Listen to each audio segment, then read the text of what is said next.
Um, Pastor Dayo.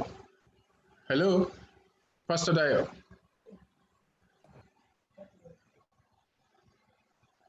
Hello, Pastor Dayo.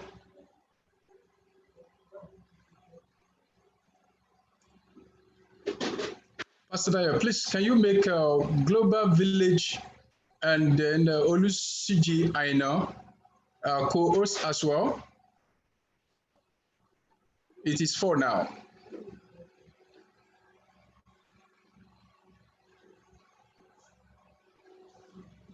Yes, thank you. And then Olusiji Aina. Okay, thank you. Then we'll be having Mrs. Indidi shortly, and then Maureen.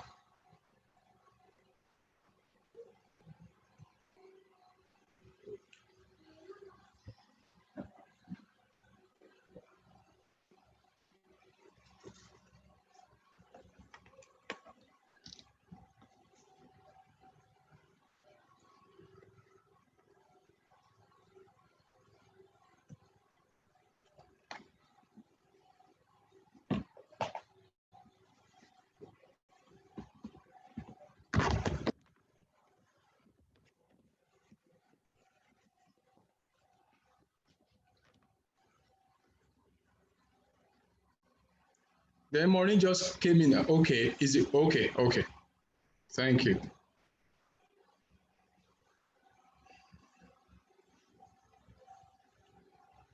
Okay.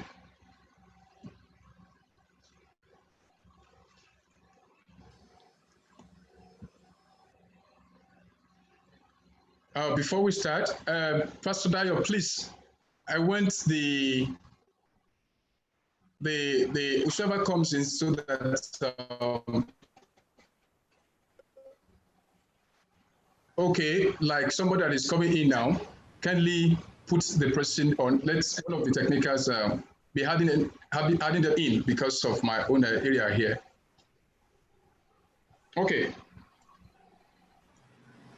Good evening, everyone. Hello, good evening. Mr. Frederick, the Jagaban in, is it Yugoslavia now? You're welcome, my brother. You're welcome. Mr. Collins, Mr. Collins, you're welcome all the way from Belgium. Thank you so much. You're welcome. And Dr. Olusiji, please, you can unmute yourself. You're welcome. Today is going to be a great day. And Madam Maureen, our wonderful coordinator, you are welcome. And thank you very much. Thank you so much for answering this nation's call. As a clarion call is what Nigeria needs. And I want to say thank you. And even the participants today, I want to say thank you. People are joining, so I don't want to be distracted. And I want to say a big thank to my wonderful technical crew. Yes, before we start, so I just need to appreciate you so that I won't forget. Mr. Collins, thank you so much once again. And my Dr. Olusiji, thank you. So I want to hand over the event now to my coordinator. And before then, I just want to say something about this woman. She is a phenomenal Dean Executive Council African Women in Leadership Organization. That is our moderator today. In fact, she has a very powerful kind of a schedule that she cannot just say no. You just have to answer this call. And everybody, including Frederick Oderige, is so busy. And I believe that we cannot just be busy than coronavirus, or we cannot be popular than coronavirus. So, but I want to say thank you. Thank you so much for the love you are having for this country. Mr. Collins, my heart, beat for you. Thank you so much. Madam Maureen, you are fantastic. Thank you so much. I know. This is a wonderful, wonderful, wonderful gathering. I am so excited to be here. Do we have our gigantic phenomenal speakers with us here? Everybody, every one of them. Everybody is here. Wow. Except Madam Indidi. She just sent me a message now that she will join us very shortly. She's an INEC, so she should be the one that's supposed to take something today. And please, before you continue, one of the guest speakers, in person of Barrister Motola, I don't know what happened. something happened, and then I don't know, something came up and he couldn't join us today. It was so much on him. She developed a toothache and he cannot talk at all. So I don't know.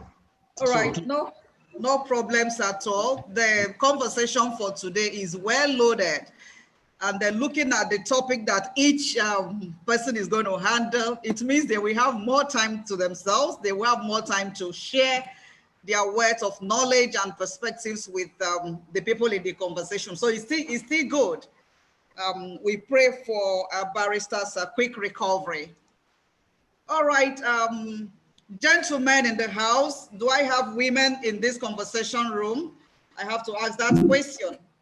Do we have women in this conversation room? All right, and I want to believe I'm very audible. I'm very audible, right? Yes, we can hear you. Fine. The Third Force Forum had called on all of us to galvanize, practicable ideas and intervention in salvaging our political and democratic process in Nigeria today. And I'm very, very happy because it is very timely. We are just a few years to 2023, a couple of years, if I may say that. And every Nigerian, and of course, every African citizen will agree with Third Force Forum that this is a topic that needed to be sat on. This is a topic that is very biting to every African citizen because it has kept us in a place where it is becoming a global shame as a continent. And I want to use this opportunity to thank the convener, Dr. Favor Ayodele, for bringing all of us to this conversation table this afternoon to discuss this very, very delicate and important topic. And I was also looking through the themes and the topics of discussion in addition to what the major theme is. And I saw that this is going to be a confluence of a conversation that will not just touch the political and democratic process in Nigeria. It's going to touch a lot of other factors that are determinant of how a nation will be categorized or how a nation will be rated. So Dr. Ayodele Favor, I thank you very much for having the courage. I will say courage because of course, in the midst of this pandemic, a lot of people are just focusing on survival, personal survival. But here we are discussing having a national discourse. I thank you very much for having this mind to call us to discuss national issues in a time such as this. Thank you very much, Dr. Favor. And I also thank every single person that has accepted to answer the call to come and share their opinion and perspectives on political and electoral reform in Nigeria. I welcome all of you. Mrs. Ndidi is not here. I welcome you, Olusiji. I know. I welcome you, Barrister. Okay, Barrister Detsunji, you are not going to be joining us. Heal in the name of Jesus. I welcome you, Mweke Collins. I welcome you, Frederick Odorige. I welcome you yourself, Dr. Favor Ayodele. We're going to be having a wonderful time. And I just say finally, welcome before I begin the introduction of the participants and our facilitators. Welcome and tighten your seatbelts because as I see today, we have phenomenal gentlemen and lady in the class today, in the conversation room. We are going to have it, all well loaded, dissected, and we will have a lot to take home. Welcome, everybody. Thank you. I just have 10 minutes. I would like to just reel out some ground guides, ground rules as we commence this conversation. I want us to try as much as possible to see how we can control the noise in our environment. If it is not time, of course, the technical team knows that they have to mute mute everybody that is not going to be speaking, so that anything happening in our background will not intercept people's conversation and cause any form of distraction. So I want to appeal to all you phenomenal gentlemen and ladies that we should ensure that our background is safe and sound for this conversation. However we look at it, I want to believe that so many of us here are very, very apolitical. Even if we are political, we are not apolitical. We have grown to a stage, to a point where we can actually overcome, party sensitivities, party sentiment, and be able to focus our attention on key things that is impacting and affecting the generality of the Nigerian populace. So I also want to appeal to us today that as we have engagement this afternoon, we will concentrate on just the ideal topics that we are handling. And then I want to believe at the end of it all, we will have a lot to take home. So permit me, ladies and gentlemen and ladies, to quickly introduce our facilitators today. I would like to start with Mrs. Ndidi. Is she in now or she's not here yet? She's in. Has she joined us? Yes, she's in. She's in. Oh, all right. Mrs. Ndidi Okafor, I welcome you once again. Ndidi is a very... Okay. God bless you, our dean. All right, thank you very much. Ndidi is a senior official of Independent Electoral Commission. Is the head of Department Voter Education and Public Affairs. I welcome you, Ndidi, Mrs. Ndidi Okafor. It is an honor to have you in this conversation room. And somebody like me will have a lot of interest in the topic that you are going to discuss, the things you are going to share with us. You will be talking on electoral reform. Mrs. Ndidi Okafor will be talking on electoral reform. We will be very, very interested in your topic, ma'am, because it is actually the point of contraction, it's a point of meeting, and it is the reason why we are here this afternoon. So we welcome you, ma'am. I also use this opportunity to welcome Olusoji Aina, PhD. Olusoji Aina is CGIA, CDFA, SEE. Olusoji is a development economist, and today he's going to be sharing perspectives with us on grow the leadership in youth through an inclusive economy. I find that very, very interesting. I find that very important, because what is it that a nation can do without its, virile population? The youth of every nation is their virile population.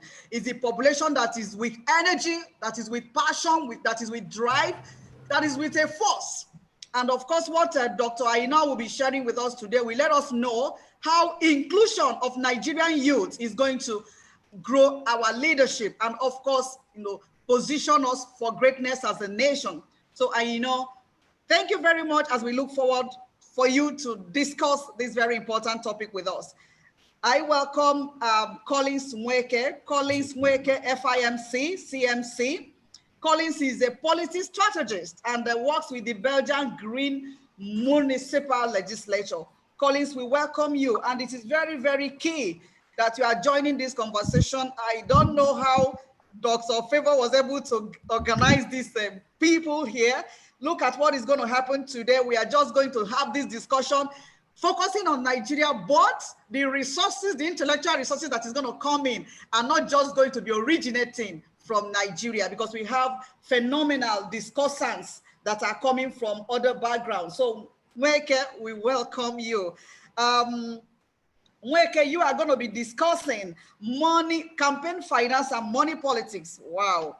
This one is very, very important to me as a woman development enthusiast, because the money politics in Nigeria has made it very difficult for my women that have low economic power to participate optimally in the electoral and democratic process. I have interest in this particular topic from the point of view of my position as a woman that have a key interest on the development of the African women and their engagement in national affairs. I welcome you, colleagues, once again, and I tell you, prepare for us on this topic because it's a very, very important one, at least for the Nigerian women. So I welcome you once again, Frederick Odorige.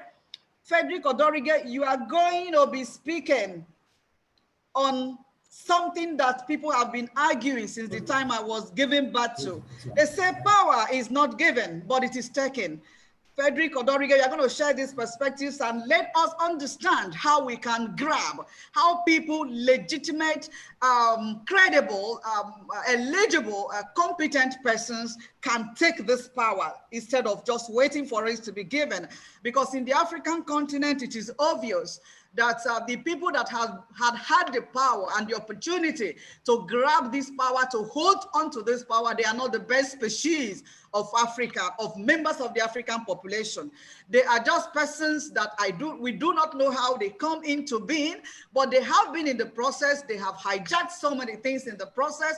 They are holding on to power and they won't let go. So how do we change that dynamism? How do we change that narrative? We are going to be listening to you, Frederick Odorige, as you share your perspective on this topic with us. Frederick is a global coordinator, Coalition for Security and Democracy in Nigeria. We welcome you. Thank you. I see. Thank you very much. Then my very best ambassador, Dr. Favour Ayodele. I welcome you once again. And Dr. Favour is going to be sharing perspectives with us on e-voting. E-voting. E-voting is something that Nigeria has been battling with in their leadership transition process. It has been a very difficult a topic to deal with. Sometimes we say we are going to buy fully into it, but when it comes to practice, we are seeing a deviation from this e-voting. So today, Dr. Favour is going to be sharing perspectives on e-voting and from the point of view of the concern of Nigerians on electioneering process. Ladies and gentlemen, I welcome all of us once again, and I welcome these phenomenal men and leaders that have taken interest in discussing election reforms in Nigeria. So thank you very much. As I call on Mrs. Ndidi Okafor, the Senior Official of Independent Electoral Commission, Head of Department, Voter Education and Public Affairs. We all have 15 minutes to deal with our topics. So Mrs. Ndidi Okafor, I call on you to share your perspectives with us this afternoon. The floor is yours, ma'am. Welcome. Hello. Hello. Hello, ma'am. Hello, can you hear me? Yes. We can hear you clearly. We can hear you. Good afternoon, ma'am. Hello, ma'am. We can hear you. Hear me? Yes, we can hear you, ma'am. Thank you very much indeed. Good afternoon, everyone. May God bless all of you. I'm very glad to be part of this gathering of great people that are making contributions. I bring you greetings from the resident electoral commissioner of INEC FCT, Alhaji Yahaya Bello. I did hear Dean, and I already have the topic that I'll be speaking on. Am I still on? Yes, you are on. You're on. Thank you. Thank you. So I know what I'll be speaking on, which is electoral reforms. Yeah. And I'm supposed to take 15 minutes. 15, that's good. That's okay. I can even lend you 5 minutes, as it were. Fine, ma'am. That's very good. I'll just give you 5 minutes. But so quickly, let me say that every agitation of great Nigerians like you regarding electoral reforms, there are those saying that we are mature for e-voting. And even the commission itself is saying, look, we need an electoral offenses commission so that those who commit infractions, can be speedily tried and be brought to justice. So all the reforms that great Nigerians are asking for, the commission is saying yes, yes, yes. But here is the clincher. And this is what we would want great technocrats like you to look at. The clincher for us is what we call attitudinal reform. Would you like me to repeat that again? Attitudinal reform. That's the clincher. That's what it is. You know why? There's this great American footballer, Martin, who says that excellence is not a skill, it is an attitude. And Wayne Dyer says very frankly that attitude is everything. Now, the greatest problem that we have on the Nigerian political terrain is the attitude of the political class. That's what the clincher is. That's the real big thing. You did talk about, my brother, Mr. Nweke, will be talking about financing in politics and the electoral process. The rules are there.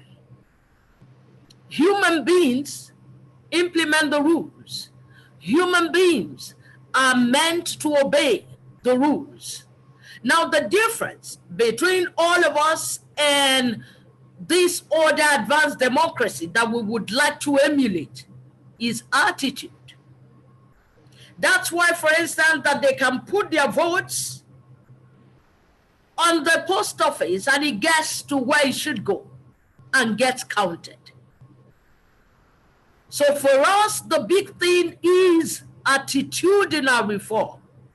The e-voting is wonderful as we all grow into it and think through it and get the modalities in place, get the finances to do it, all of the budgeting.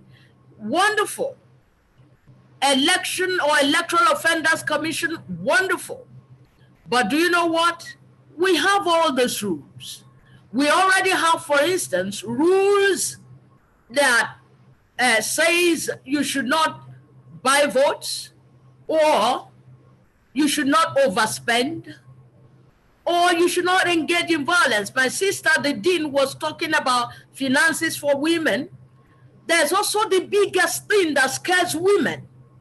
And you want to believe that, my dean, is violence. Yes. That's what scares women over and above money. And what is it? Attitude. Do or die among the Nigerian political class. All of the nocturnal meetings, even their own rules, they do not obey. Ambassador Ayodele knows about that. They impose candidates, and then you have a lot of litigations. And then great Nigerians will put all of that blame on the doorstep of the commission. Attitude. More than anything, we need attitudinal reform. Don't forget, every reform that we're advocating, the commission says yes, yes, yes, we agree. But the clincher for us, the icing on the cake, is attitudinal reform. Attitude is it. Election is not a do or die affair. Politicians beat the war drums and they sing the war songs. And they scare voters, they scare women. No woman wants to die and, just because of votes. She will run away. So I'd like to thank you for all of this. And I want to say to this gathering that more than ever before, more than all the legalese, look at what is happening in Edo. More than all that we can talk about in terms of our laws, we must also begin to give a lot of prominence to attitudinal reform. I'd like to thank you very much indeed for listening. Wow. Wow. Mrs. Ndidi Okafor, that was very brief, that was very solid, that was very direct. This is a perspective perspective that I want to believe in truth that the Nigerian public have been downplaying when we are talking about electoral reforms. This attitudinal reform. The Nigerian public, and I should be able to put myself there, I think we have downplayed it a whole lot. And I can see that it is something that has corrupted in our minds. It has corrupted the process, and it has, I think, but what I would also want to add is it involves everybody. It's not just going to be the political class. It also involves the electoral body. It involves the government at the apex position. And it involves the main three tiers of government, the legislative, it involves the judiciary.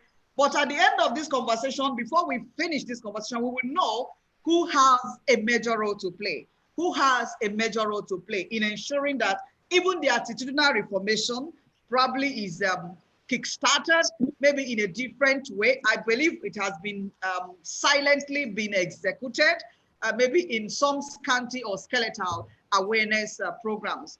What we will do today is that before you leave us, ma'am, you are going to still be helping us out to let us know whose responsibilities it is to ensure that the attitudinal reformation is, you know, if it has not been effectively executed in the public domain, that we will kickstart it maybe because of this conversation. We will start it, and then we also guide us on who to hold responsible, who to approach, and then who to, you know, reach out to ensure that this attitudinal reformation is being also talked about side by side with the promulgation of laws and acts and the other guides that will be able to help sanitize our electoral processes. Thank you very much, Mrs. Cynthia Okafor. I'm going to be getting back to the key points that you made in your brief as we are moving along. So I wanted to find out from Dr. Ayodele. I was trying to reach you before the commencement. Are we going to be taking questions, or we'll just go ahead to all the speakers, and then we will take questions? I softly suggest that we plead with our facilitators to questions to allow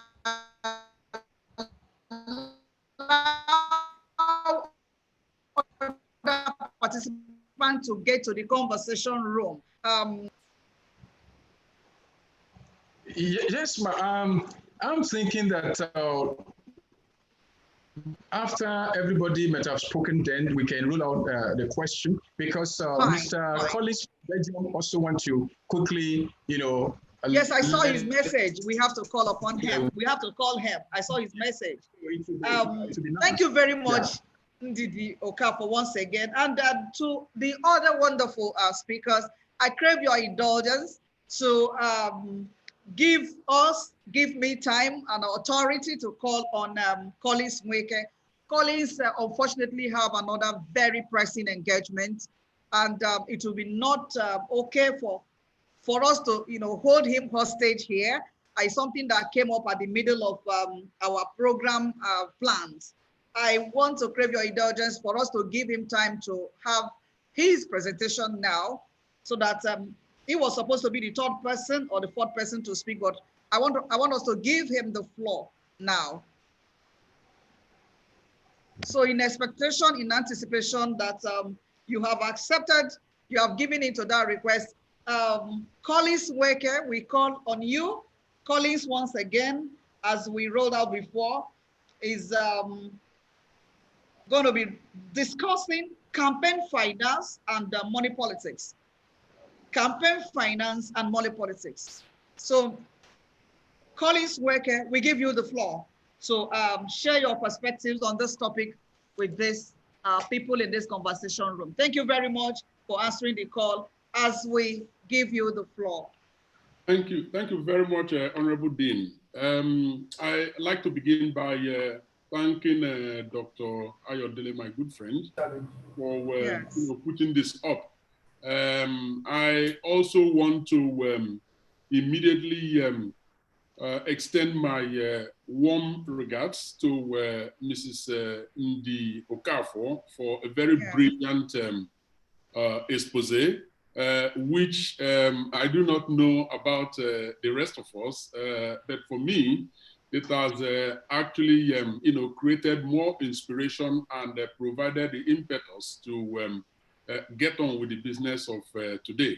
Now, I was very happy to hear from her, being an insider of INEC, the regulators of elections in Nigeria, that some of the reforms that people are currently agitating for are actually already in the electoral books of Nigeria. And so that leaves us with the greatest challenge, which is that of implementation.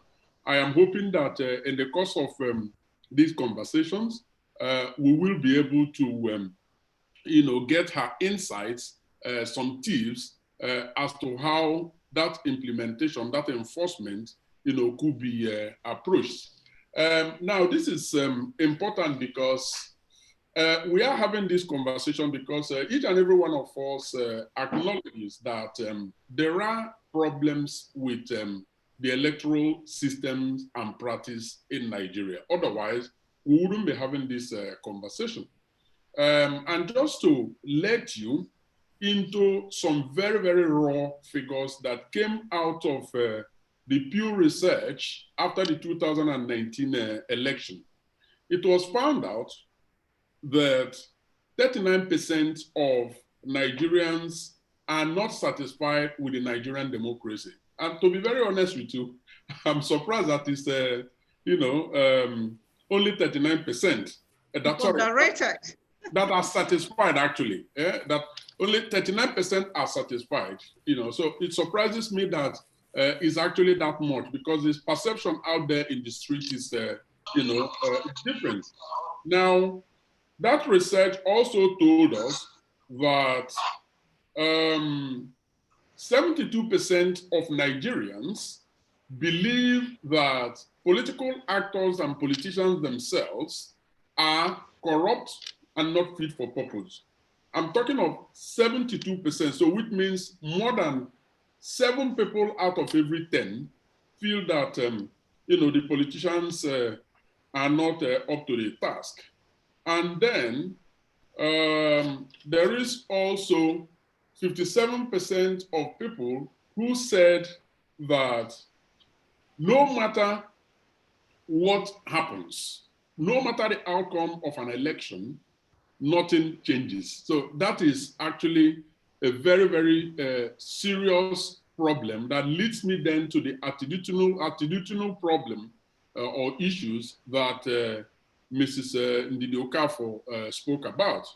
Now, I do not support a situation where we feel helpless, our hands up in the head, saying, okay, provisions have been made in the laws, in the electoral law to accommodate all this, but they are not happening, they are not being enforced. And so there is nothing we can do. No, that's not correct. There are a lot that could be done. If the gap between the law and the practice is so very wide, I believe that it's probably somehow out of the hands of, INEC themselves, and that the society themselves needs to do something about it. And I want to speak specifically to the issue of big money playing a very, very devastating role in Nigerian politics and how that has got to be countered. Now, this is, webinar is such a fantastic, especially under COVID-19 environment, but it also has its limitations. So I'm not going to be giving you a very expansive presentation, as would have been the case if we were having a physical conference. And so I'm going to limit it to a number of, bullet points intended actually to get us thinking, to trigger some reactions in us so that, we can take the conversation further from where we are now. If politics continues to be unattractive as it is today to the young, vibrant Nigerians, simply because money is playing a very big role, then politics in Nigeria will continue to attract the wrong people. And let me apologize upfront for some of the languages that I'm going to use here. But you see, sometimes such hard languages actually help to trigger the right reactions. I mean, it cannot be that the political class of Nigeria is populated by rogues, people that have active cases within the EFCC, Economic and Financial Crimes Commission. It cannot even be that somehow ex-convicts, some of them actually wanted in some parts of the world to come and answer for crimes that they committed there, are allowed into the electoral process in Nigeria. Come on, what are we all about? That is an issue that has to be looked into, and it is possible. It is possible because once big money change hands, everything is possible. Now, another issue that I believe the Honorable Dean talked about in her presentation, in her, introduction, was the role of women, but also young people. Here we are in Nigeria, all of us, singing praises of the project, the campaign, Not Too Young to Run. We were also all clapping, for Dr. Goodluck Ebele Jonathan when he, supported the idea of lowering the age for one to be a presidential candidate. But you see, the practice actually contradicts all of this. Because how do you expect a young man, talented, brilliant, and that has succeeded in everything, spent all the time, went to school, acquired education, and is really, you can see that that person is very brilliant, but the only thing that that person lacks is the big finances to even purchase a candidacy form. And then you sit in one of big office in Abuja and tell me that you are supporting the political participation of young people. That's complete nonsense. Now, if you really support the political participation of young people, for Christ's sake, make candidacy form free of charge, or at least, I don't have a problem with a token. I don't have a problem with symbolic fee, but such symbolic fee cannot be more than 10% of the minimum wage of Nigeria. Minimum wage, I believe, as of today, is 18,000, if I'm not mistaken. So, from my calculation, no candidacy form should cost more than 800 naira, maximum 1,000 naira to purchase. And so, when you do that, and you stand up and say you support the elections of young people, well, then I would want to clap for you, because then that is a sign that you mean well. Now, let us also talk about campaign finance itself. The big boards, the big rallies, and so on and so forth. These are all things that actually make the threshold so very high that the right people, who actually are the true patriots, are not attracted to politics. Rather, when people are exposed to this big money, they spend it, and so the first thing, their first mission when they take up office is to recoup all the money that they have invested.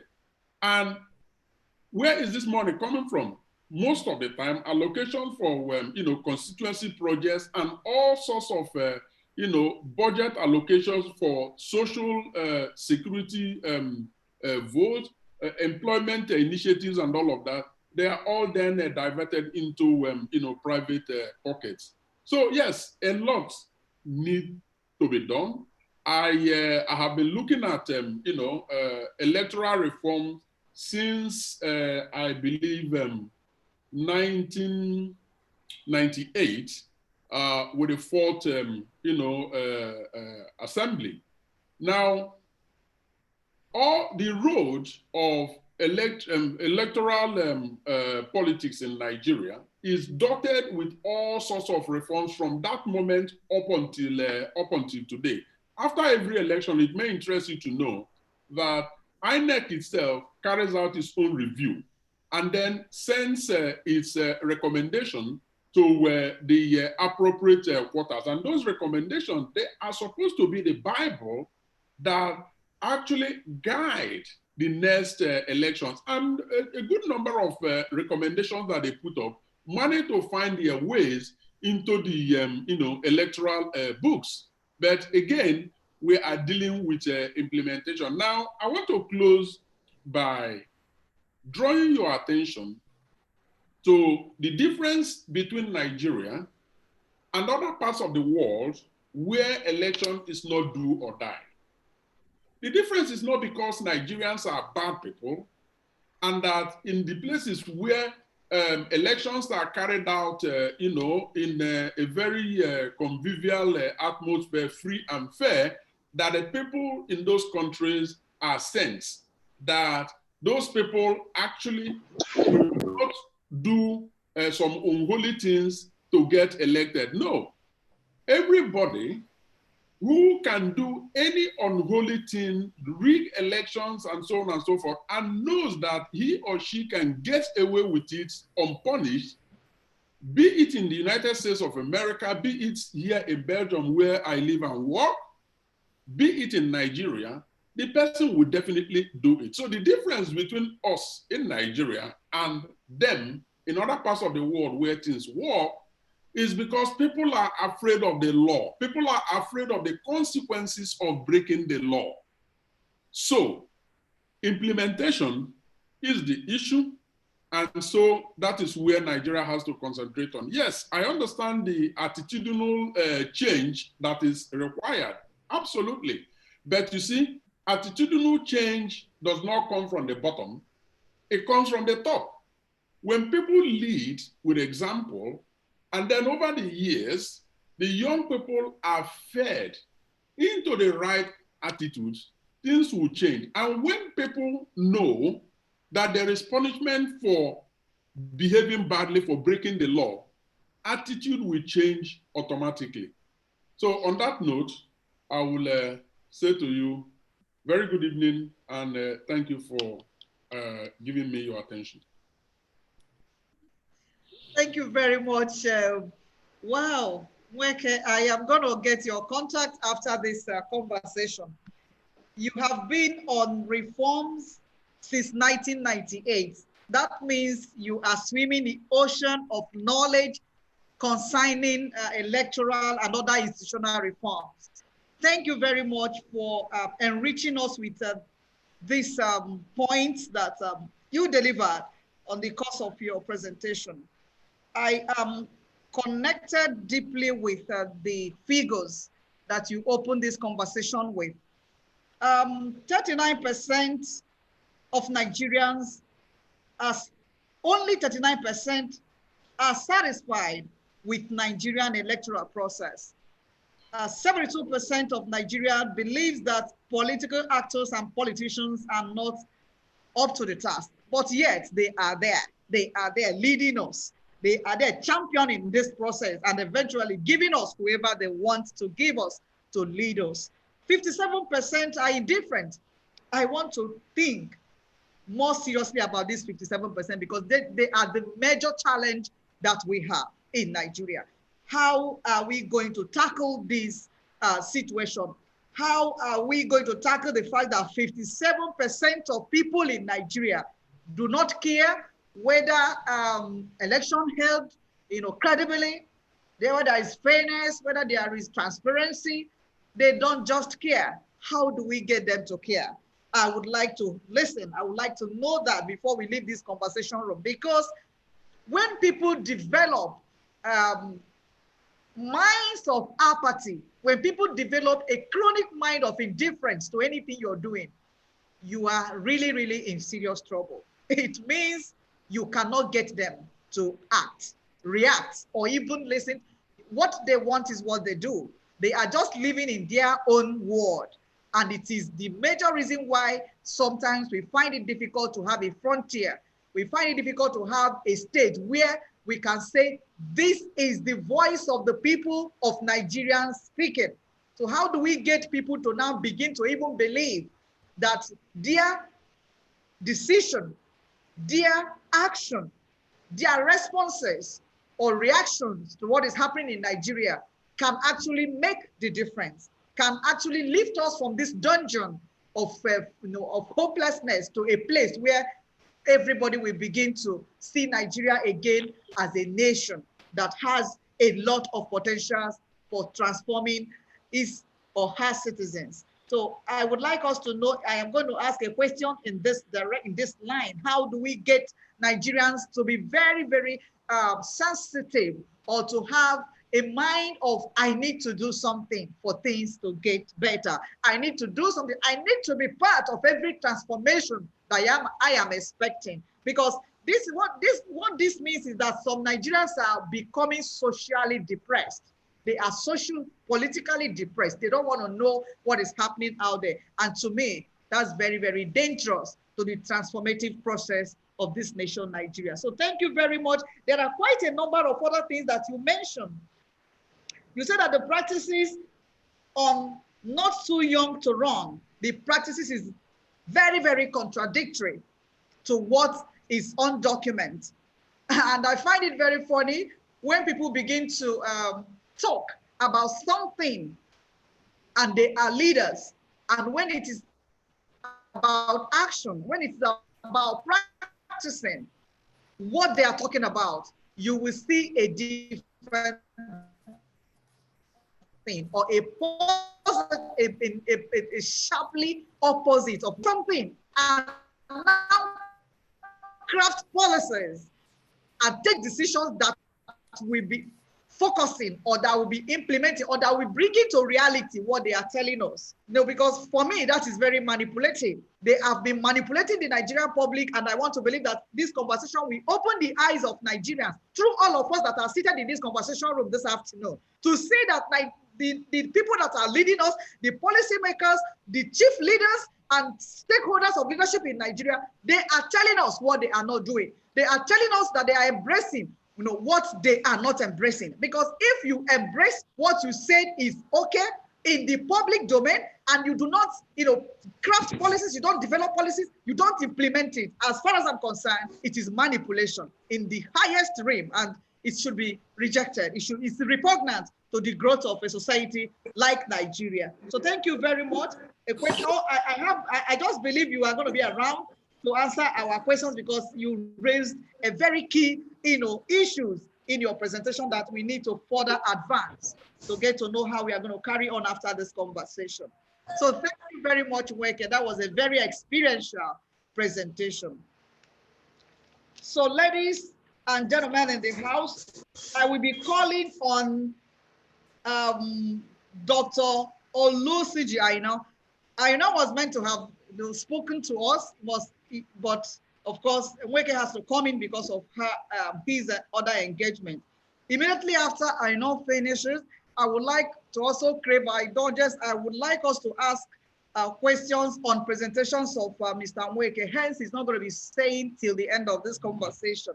So please, I would like us to put our questions together for Collins Nweke. Put it on the chat room. I will pick it up, and then he will have to answer us these questions before he exits this platform, please, gentlemen and ladies. So meanwhile, I call on Olusoji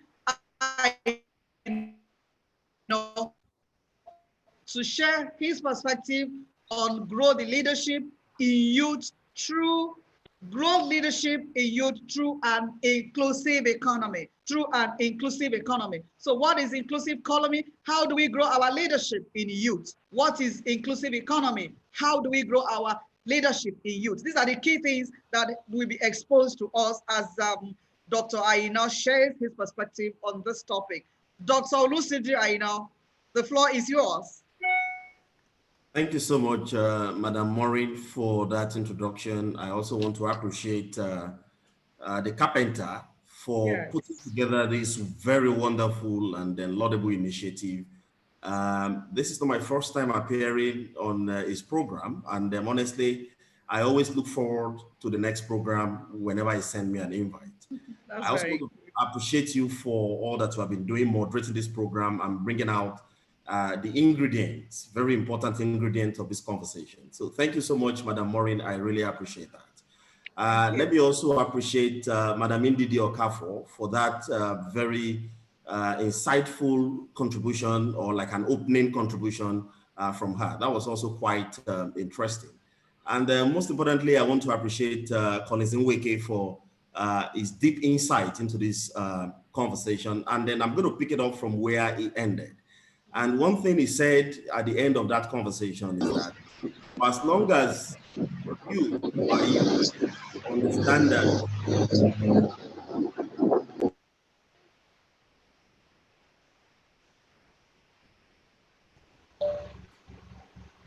attitudinal change becomes something that will naturally begin to happen in our. I know this. I know this because young people, regardless of their social, economic, or demographic or geographical situations, they face some degree of difficulty or uncertainty in life. Why? Because as they transition to adulthood, a lot of things began to happen. So you begin to look at the experiences of these young people, especially in the developing countries like Nigeria. You begin to see the attitude to things and the way they respond to situations. And I'm going to start by stating some very good examples in this country. First is that how do we reform our criminal justice system to ensure that it accommodates the kind of attitudinal reform that we are discussing here? When you are talking about inclusive youth, inclusive economy, you can't even include anybody that is looking at the children of the high and the mighty, the children of the politicians, seeing them riding on vehicles that are more than 100 million. And majority of these folks graduated from university less than maybe 2-3 years ago. Where did they get the money from? Their father occupied high positions in government and in our country. And then all our money are taken away to take care of these young, of their children. And then the younger generation coming are looking at these people and looking at their attitude and the way they live their life, you know, the kind of lifestyle that they exhibit. And then you expect these people to be involved. Now, a couple of days ago, I saw a video of a woman who had a poultry. And her poultry, she has some couple of birds in thousands. And at some point, because of COVID-19, she didn't have enough money to feed those chickens in the poultry. Right. Then she did a video that went viral and talking and seeking for the attention of government, the state governor, the legislators, and the rest of them to come to her assistance to see how they can provide some kind of intervention. The CBN has rolled out different economic stimulus and intervention and palliatives for the youth. But I tell you the truth, how many of these youth actually are able to access this money? And yet they look at their peers in government, the children of the high and the mighty, the children of the rich, who are living in affluence and in excesses. So our criminal justice system must be reformed in a way that those politicians must be held accountable. And for every action that you take, for everything you do in this country, people can see that there's a consequence for the actions. With that, the youth will begin to have attitudinal change as to how things should be done and how they should be involved in our electoral processes. Election is coming up in Ondo and in Edo State. Who are these people using? They're using the youth. They give them money, they give them ammunition. If you also look at the level of insecurity in this country, I made mention of I'll mention 4 points.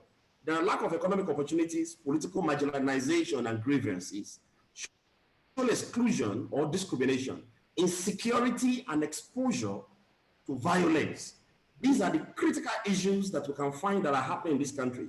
If you go to Abuja Kaduna Highway, Abuja Lokoja Highway, all the criminals that you found on that highway, they are young people that have been empowered by politicians during the election. They empowered them with guns. They gave them ammunition to fight, to support and defend their intention. And at the end of the day, these same guns are left in the hands of these people to fight the innocent Nigerians that are transiting from one community to another. How do we get this youth involved? A lot of these youth are very hardworking. They are creating different opportunities. But what are they using these opportunities to do? to steal money in form of social crime, in form of what do you call it, cyber crimes and the rest of them. So we need to begin to look at how to spend more time on our criminal justice system, where people get reward for the consequences of their action. If you are involved in electoral malpractices, based on INEC recommendation, as I've heard from Madam and from Colonel Weke, they need to begin to look at a way to punish the culprits, how they jail them and ensure that they are punished for their actions. The moment those things are there, the youth will know the implication of carrying guns and carrying ammunition to fight whenever election comes up. In fact, they will not be interested to support those politicians, but rather they will want to exercise their civic right by casting their vote and stand by it.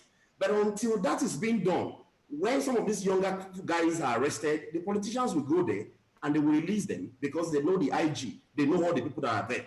And then they will get the case in the court, and the case will stay there for 5 years, 7 years, 20 years, and these same people will be working in the society. And then somebody will ask himself, why should I be involved?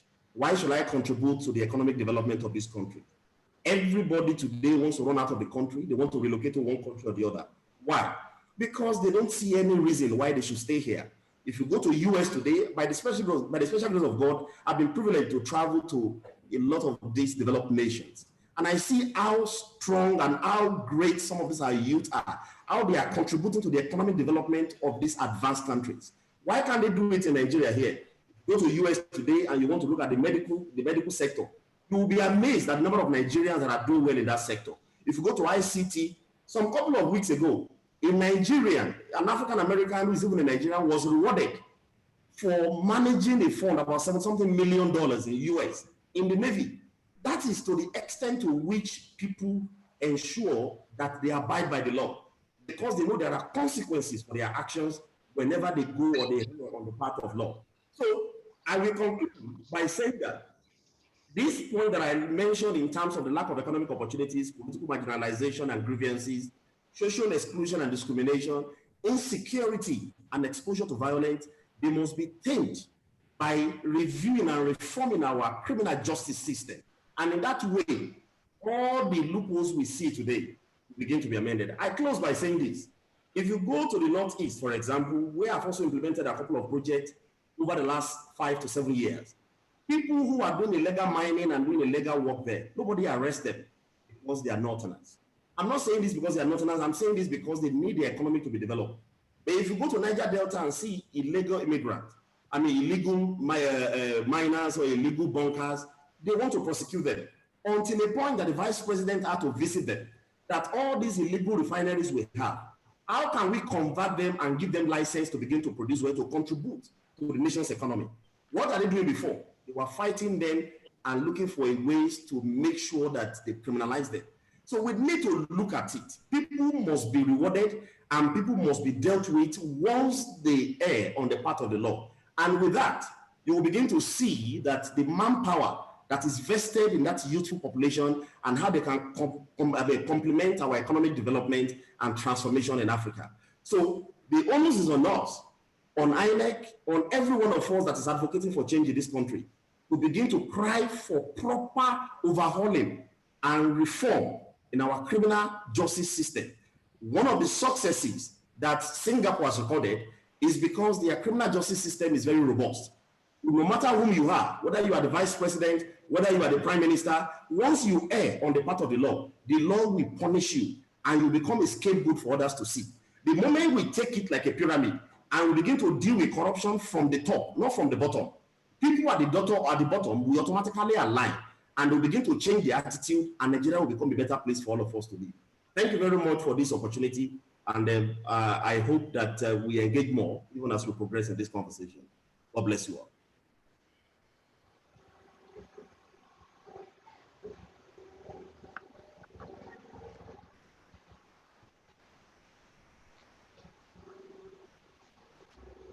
Wow. Hello, our honorable moderator. I am back. Sorry, we had to switch power because they seized power. So we have to switch to Jan. That is what we are talking about. Sorry about that. Sorry. So, okay, Dr. Aina has rounded up, unfortunately, but I picked his major points.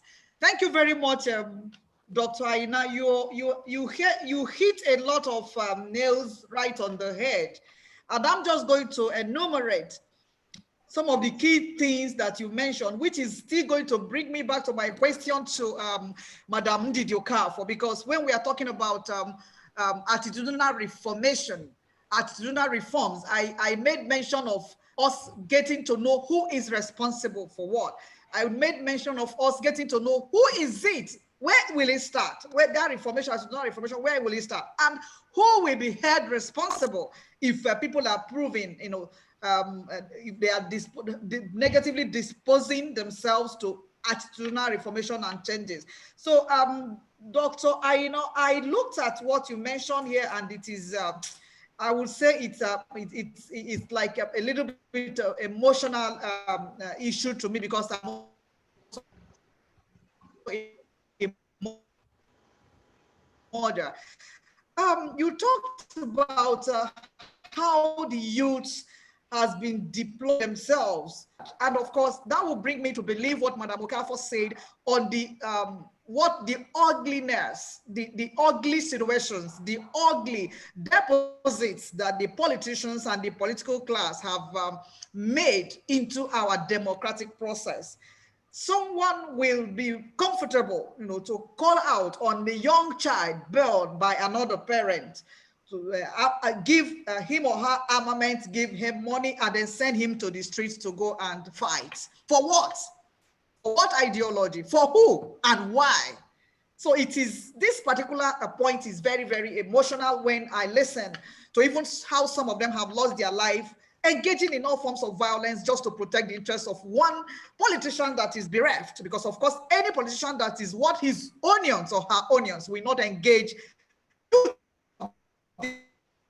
this nation to go and carry arms and fight for them to be in power or to get their candidates into power. So this, as we are moving forward, how do we get our youth to reject this, these ideas? Because they have, I want to say that most of them had even decided that what is only seen, what is only secure during electioneering, where they are just waiting warmly in front of the houses of these politicians to engage them. How do we dissuade the Nigerian youth from continuing to languish, to waste their energy, their intellectual resources, their passion, their drive in the altar of fighting for a politician or for a political party?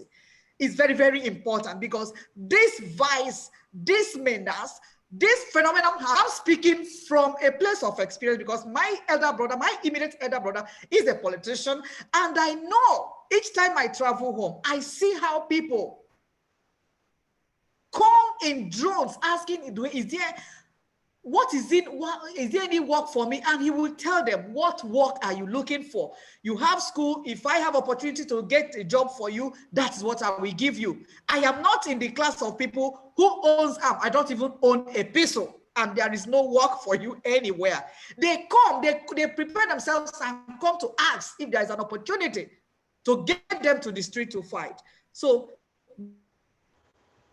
thank you very much for exposing this situation to us in this conversation room. It's something we know, but maybe we have not been able to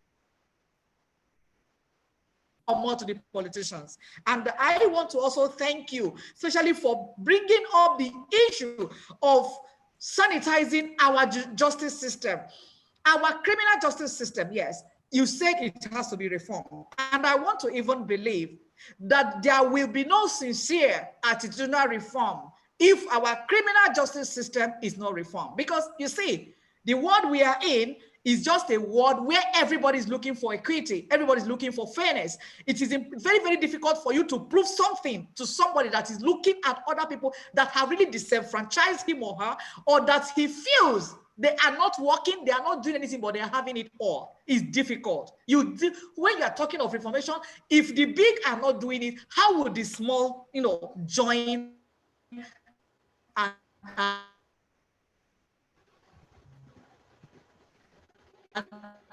and do it. So that justice system you mentioned is also very, very critical. Thank you for ethnic groups in this country. A particular person will be perpetrating, will be engaged in some sort of crime. They are overlooked because they come from certain section of the country.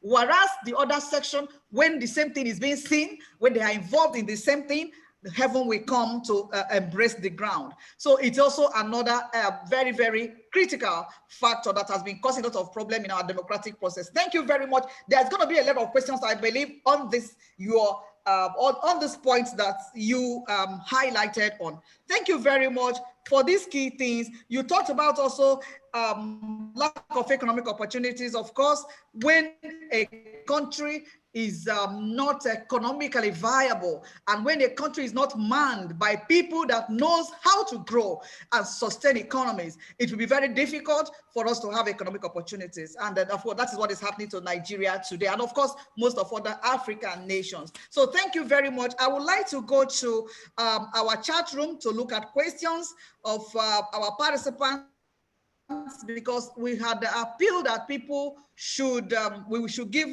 opportunity for Nweke to respond to our questions before other facilitators takes the floor. Do we have any question? I am in our chat room now. Do we have any question? If you did not type in the chat room, you can actually raise your hand and ask a question. The hosts will unmute you and you'll be able to ask your question. So do we have a question for Nweke, or I should go ahead and ask mine? Please go ahead and ask yours, ma'am. All right, thank you very much, Dr. Ayodele. Collins Nweke, I would like us to know, when we are talking about people that are indifferent to matters and things that concerns our electoral reforms, our electoral process, our general leadership transition process, I would like to know, how are we going to get people to begin to see that every single decision they are making and their approach to what is happening at that point, whether they are politicians or not politicians, is actually adding to the pool of the problems? How do we get Nigerians to begin to come out? Because, of course, to some point, I would like to believe, because of my past experience working with some people in leadership, I would like to believe that there are certain devices. There are certain devices they deploy. There are certain means they use to continue to perpetrate, I would say, let us not quote it, to perpetrate evil, in leadership or across institutions where people are supposed to be protected, where people are supposed to be given opportunity, where people are supposed to be encouraged, where people are supposed to actually be transformed, where there is a benefit pool. So how do we get Nigerians to begin to see that the solution is not being indifferent to what is happening? How do we get Nigerians who, it's a very difficult situation really, because I don't know how to put it, but Nigerians are weakened. We are weakened. How do we rise again to confront these debilitating challenges in our electoral process? That's my question. Yeah. Okay. Thank you. Thank you. Very, very pertinent question. I mean, there is no fancy way of saying it. Nigeria as a country, particularly its young people, are depressed. And the truth of the matter is that it's going to be a very, very Herculean task to reawaken the spirit of the young people and to make them to have faith in Nigeria again.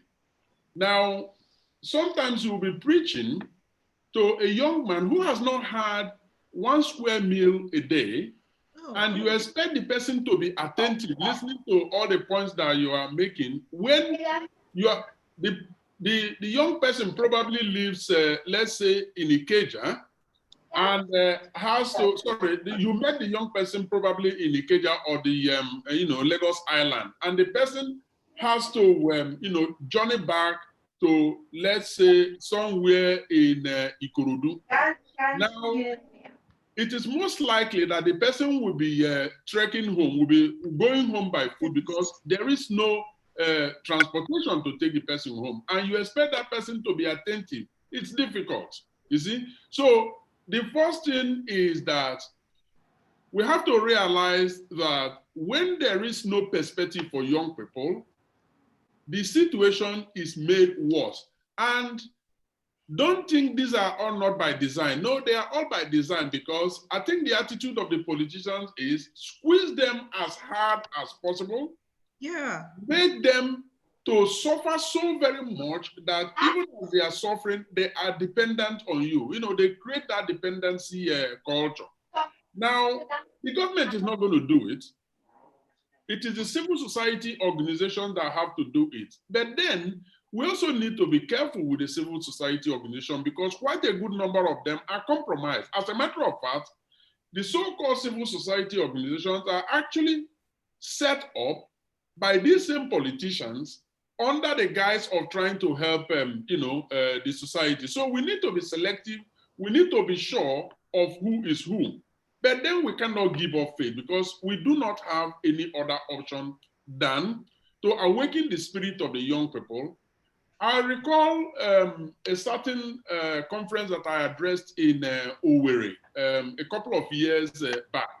Now, after I had made my presentation, one of the young, brilliant chaps, got up and said to me, listen, when these people come to us, at the election time, they bring bag of rice, beans, and all of that for our parents, and then, they give us cash. Are you saying that we shouldn't take the money? So I laughed and said, well, listen, for a start, it is disrespectful and impolite for an Igbo young man to reject a gift given to him or her by somebody. So I will not tell you to reject, the gift or tell your mom and dad not to take the bag of rice. Take it because it's part of your commonwealth. But at the same time, you also know that that person giving you that money is the wrong person for you to vote for. Because ultimately, when you go into that polling booth, you are all by yourself. And so the first person to actually cancel out in that polling booth is the person that gave you money because that person doesn't have your interest at heart. So we need to be smart about this. And so ultimately, the point I'm making is this. We should realize as members of the civil society organization, the genuine ones, that we have a very difficult task ahead of us. We're going to meet a whole lot of resistance. We're going to be talking to a lot of young people who will not pay attention to us, not because they don't like to pay attention, but because they are hungry, because they do not have any faith in the future, and because they have been so devastated by past experiences that you are not telling them something that that other people hadn't told them before. So you need to have that at the back of your mind. That is facing reality. But you can't give up. You need to continue to get them to understand that there are no other ways. And ultimately, gradually, I believe that, they will begin to realize the point that is being made. Now, I'm not the type that supports revolution, but you see, once you've pushed somebody right up to the wall, the person has nowhere else to go, the person fights back. But you see, revolution doesn't always presuppose taking arms, going to the streets to loot and to destroy things. Revolution can happen in very peaceful manner. I'm happy we have somebody like Frederick Odorige here, who has, in his own way, been waging very serious revolutions over the years with his own platform. He hasn't carried any arm, and as far as I'm aware, he's not intending to carry one tomorrow. So the point is, you can revolt like some of us are doing here without carrying arms, and I believe that such civil revolution is very much needed, especially towards young Nigerians. Those of us that have the benefit of, other experiences, maybe better experiences, I think it is important for us to continue to make ourselves available to these young people, give them hope, encourage them, and then empower them where we can, financially and otherwise, because they are actually overbeaten and they are tired, but we need to pick them up. Thank you very much, Mweke. They are tired, overbeaten, but we need to continue. That is very, very important. And I like the fact that you are trying to let us know that all of us seated here are really involved. It is, we cannot give up. And like you said, when you are responding to this question, it's not politicians that will be able to reawaken the minds of this youth. They will not do it. In fact, it is in their best interest for the youth to remain where they are. Squeeze them as hard as you can squeeze them, and then let them depend on us. I got that very well. And I want to say that this is actually the reality in Nigeria. That is what Nigeria is today. Squeeze them as hard as you can, and then they will depend on us and continue to do our bidding. Thank you very much for your clean response to this question. I don't know if any other person have a question. Otherwise, okay, I do. I like to. Thank you, ma'am. I just like to quickly speak to an issue that our respected contributor, Mr. Collins, raised. The issue of finances in election. He raised that. And I just want to buttress the fact that when I was making contribution in the opening gambit, I did allude to the fact that we're not operating in a vacuum. Yes. It therefore does not mean that we cannot improve upon what we have. Life is dynamic, and so we must keep improving. Now, in the case of election finances, Section 91(2) of the Electoral Act, 2010 as amended, gives guidelines as to the limit of money that should be spent by those running for offices. And I know that Ambassador Dr. Favor Ayodele knows this. For presidential, max is 1 billion. Jesus For Christ. governorship, max is 200 million. For senatorial, 40 million. House of Representatives, 20 million. State Assembly elections, 10 million. Chairmanship, 10 million.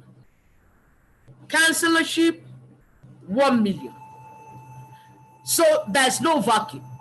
It's either we seek to add or we subtract.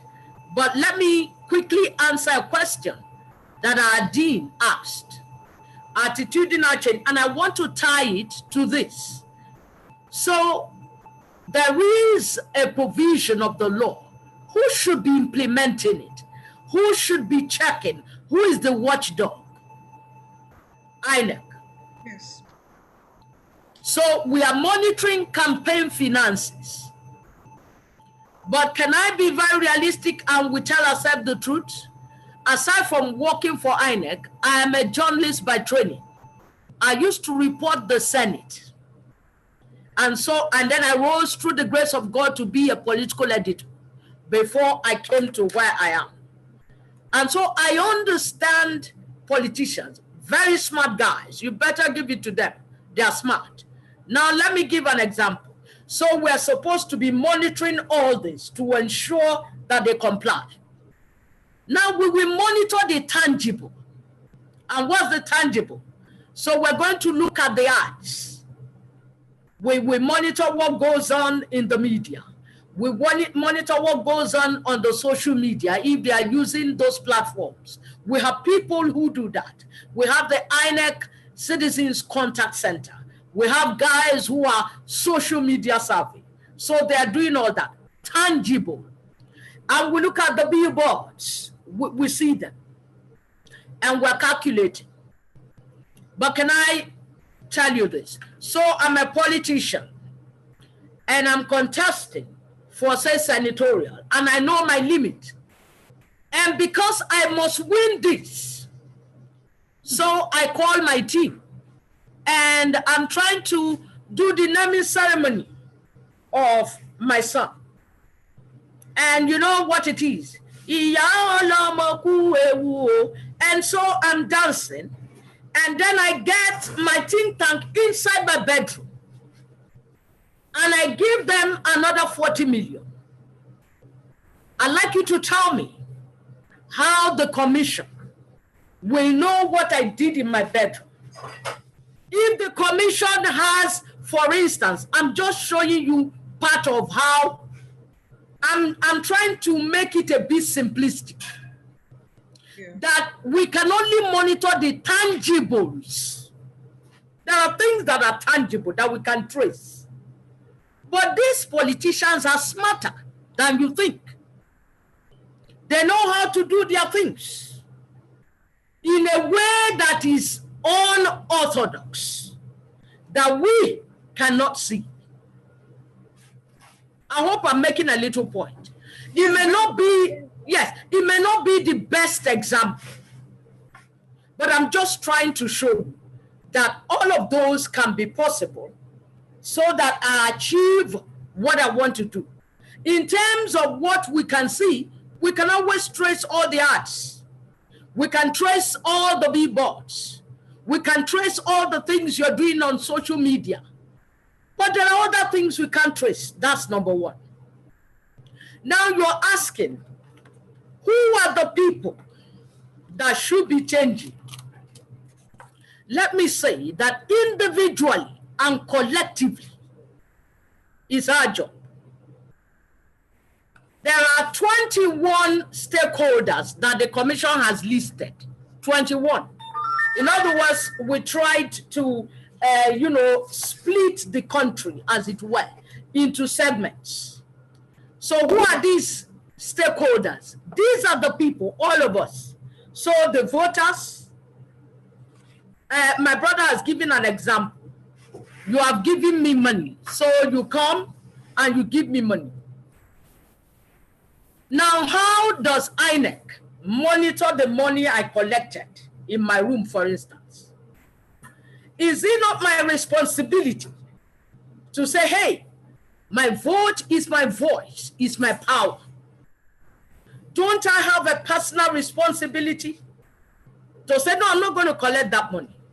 I buy into the fact that there's poverty in the land. I buy into it.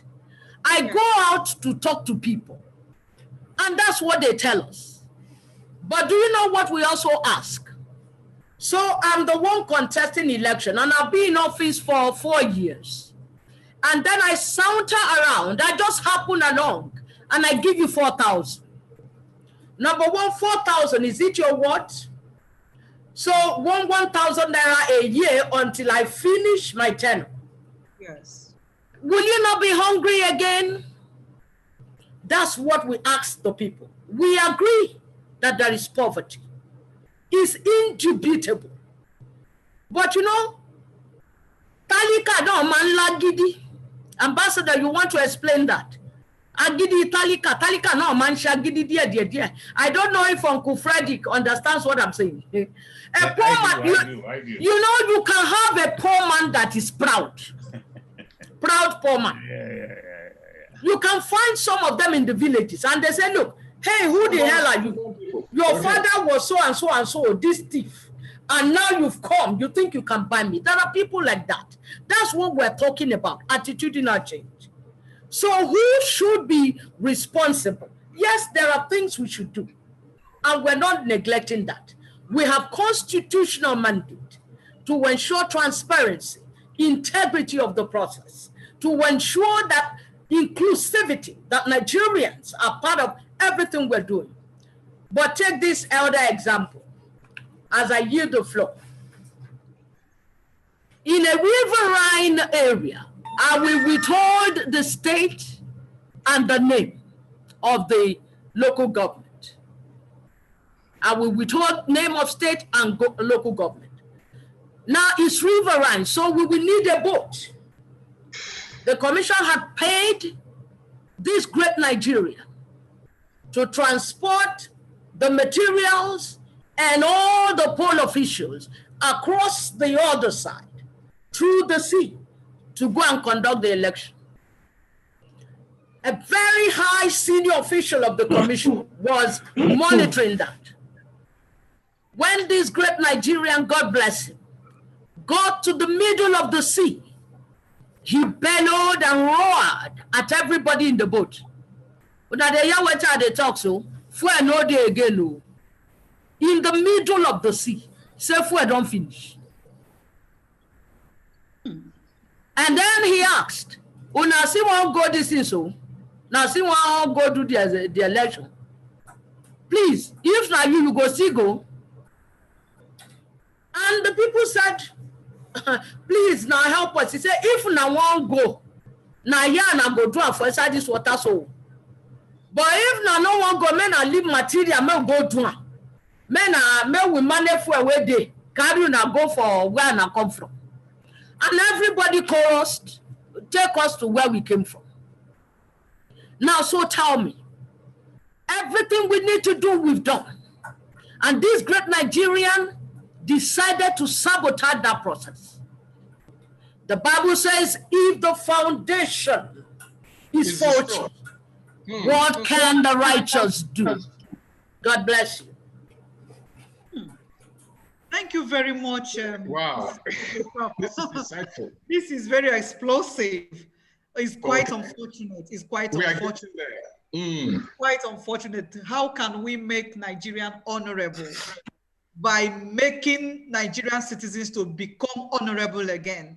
This is quite touching what we are doing to make sure that we continue to live in this darkness. Thank you very much, Ndidi Okeke. Please stay with us in this conversation. You have a lot to tell us this afternoon, please. Thank you for the new name. I am Okafor. Oh, sorry, dear. Ndidi Okafor, Mrs. Ndidi Okafor. Thank you very much. So I want us to go back because of time. We wanted to just give Nweke an opportunity to respond to our questions, and he has responded, and Mrs. Ndidi Okafor also have given these stronger perspectives of what the scenario had always been. Thank you very much. And I would like to call on Frederick Odorige. Frederick, we want you to share your own perspective so that after yours, Dr. Favour shares his, we will now have our floor open for everybody to throw in their questions. And I think everybody will still be with us to answer our questions, except Nweke, who may want to exit before we finish. So Frederick Odorige, Frederick, once again, I repeat for people to know the caliber of facilitators that Dr. Ayedele, gathered for this conversation. Frederick will be, sharing his perspective on strategic mechanism. And Frederick is the Global Coordinator, Coalition for Security and Democracy in Nigeria. He will be talking on something that is quite interesting and of course, quite empowering. It's an empowering argument, because when you say power is not given, it is taken. It tells you that except you are ready to do something that will lead you to the altar where you will take it, you will not be able to enjoy, power and have the privilege of, being in the decision-making table. So Frederick Odorige, we are giving you the floor to share your perspective on this strategic mechanism. Power is not given, but is taken. So Frederick. Thank you. Yes, thank you for bringing me on today. Thank you very much, Carpenter. Because I have 15 minutes to express myself, may I respectfully ask that out of my 15 minutes, we should observe 30 seconds of silence in honor of Nigerians that have been killed all through our elections. In 2019, 58 of us were killed and our names have been forgotten. In 2015, 100 of us were killed and names forgotten. In 2011, prior to when Buhari promised that the blood of baboons and monkeys will flow, 400 of us were killed. And after all of these elections, nobody remembers their names. 30 seconds, please.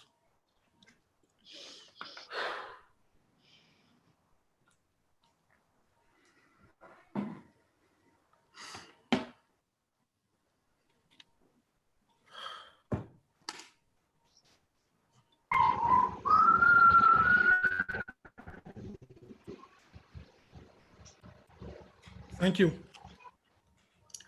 May their souls rest in perfect peace. Amen. I hope that in the near future, INEC will have a museum that will display the photographs of our fallen heroes who went to polling units but never returned to their families.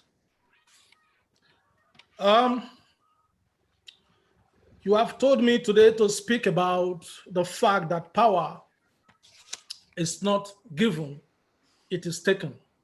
Power is like revolution, and revolution is the deliberate desire to change the status quo. And in the words of Guevara, the revolution is not an apple that falls on its own. When it is ripe, you force it to fall. So for power to change hands, for us to change what is happening in Nigeria today, the people have a role to play. INEC has a role to play. The government has a role to play, and the diasporas have to be fully involved. Now, it is no longer news that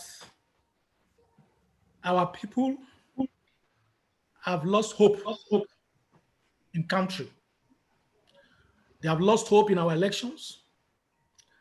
They don't go for registrations because they just feel that their votes no longer count, because the vampires and the political ancestors that have refused to die continue to take politics as their profession at the detriment of country. Yes. In 2019, 84 million persons registered to vote. But on election day, we are all aware that just 29,000 persons during the presidential elections were accredited. 29 million, I beg your pardon, 29 million were accredited. But results collected for the presidential elections was 28.6 million, which means people went there to be accredited, but within those few hours before the election proper, they changed their mind not to vote. Which means in a number of 84 million Nigerians that registered to vote, just 35.6 finally voted. This includes the massive number of rigging that were included, because you know very well that Borno State, for example, produced millions, even with people that have died from Boko Haram attack. They all came out from their graves on that day, and they even voted. Now, if we are having a situation like this, attitudinal change like Madam Mrs. Okafor have been talking about, it has to do not just with the people, but there has to be a political will by government, and there has to be an institutional will by INEC. The time has come for INEC to be very creative and innovative about our elections. We cannot continue our elections like this. Once you miss an election, the destiny of a country for 4 years is truncated. Election is the soul of democracy. Enough of going to polling units to vote and say a riffraff with guns will just come, chase people away, steal ballot boxes. Sometimes you wait and you don't even see the voting materials. It is dehumanizing. the deliberate disenfranchisement of our people is something we all must stand against as a people. Because we end up putting people that are not capable into office, not because we put them there, they impose themselves on us. People that are certificate forgers, ritualists, people who cannot defend the Constitution, people who cannot even recite the national anthem. They start to make laws for us. People that had EFCC cases that are not even supposed to contest elections are making laws for us. Common looters, common thieves that are not better than the criminals that are in Kirikiri, making laws for the Federal Republic of Nigeria. And tomorrow we stand up, we call them distinguished senators. We cannot continue like that as a people. We cannot. Now, why are people not coming out to vote?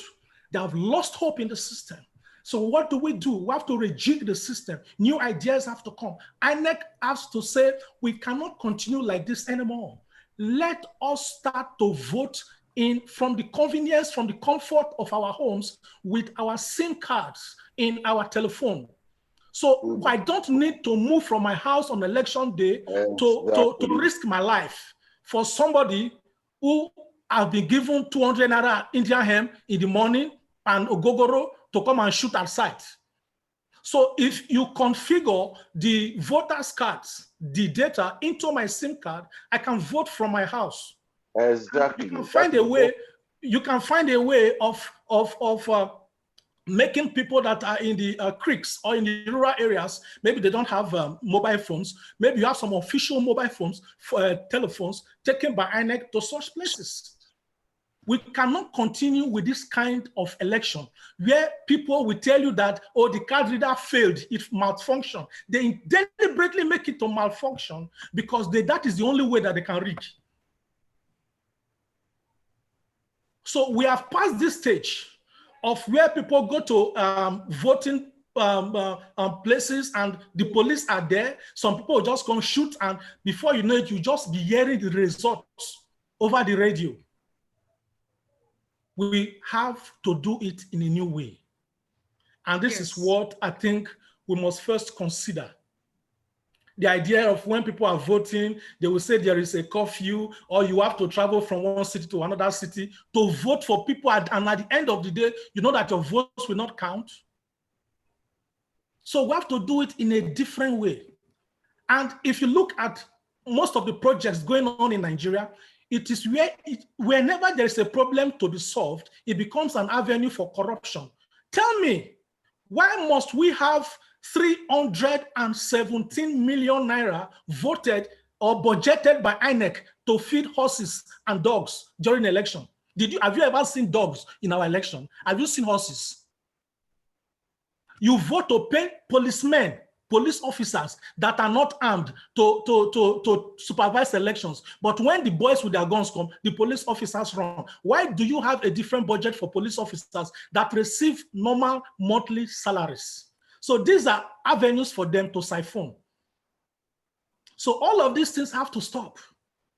Because if you are spending a lot of money for elections and at the end of the day, you are not seeing the results. So it's just like we're just going round and round.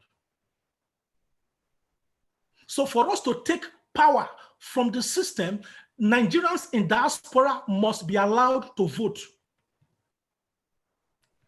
The result that brought Buhari into office in 2019 is about 15-point-something million votes.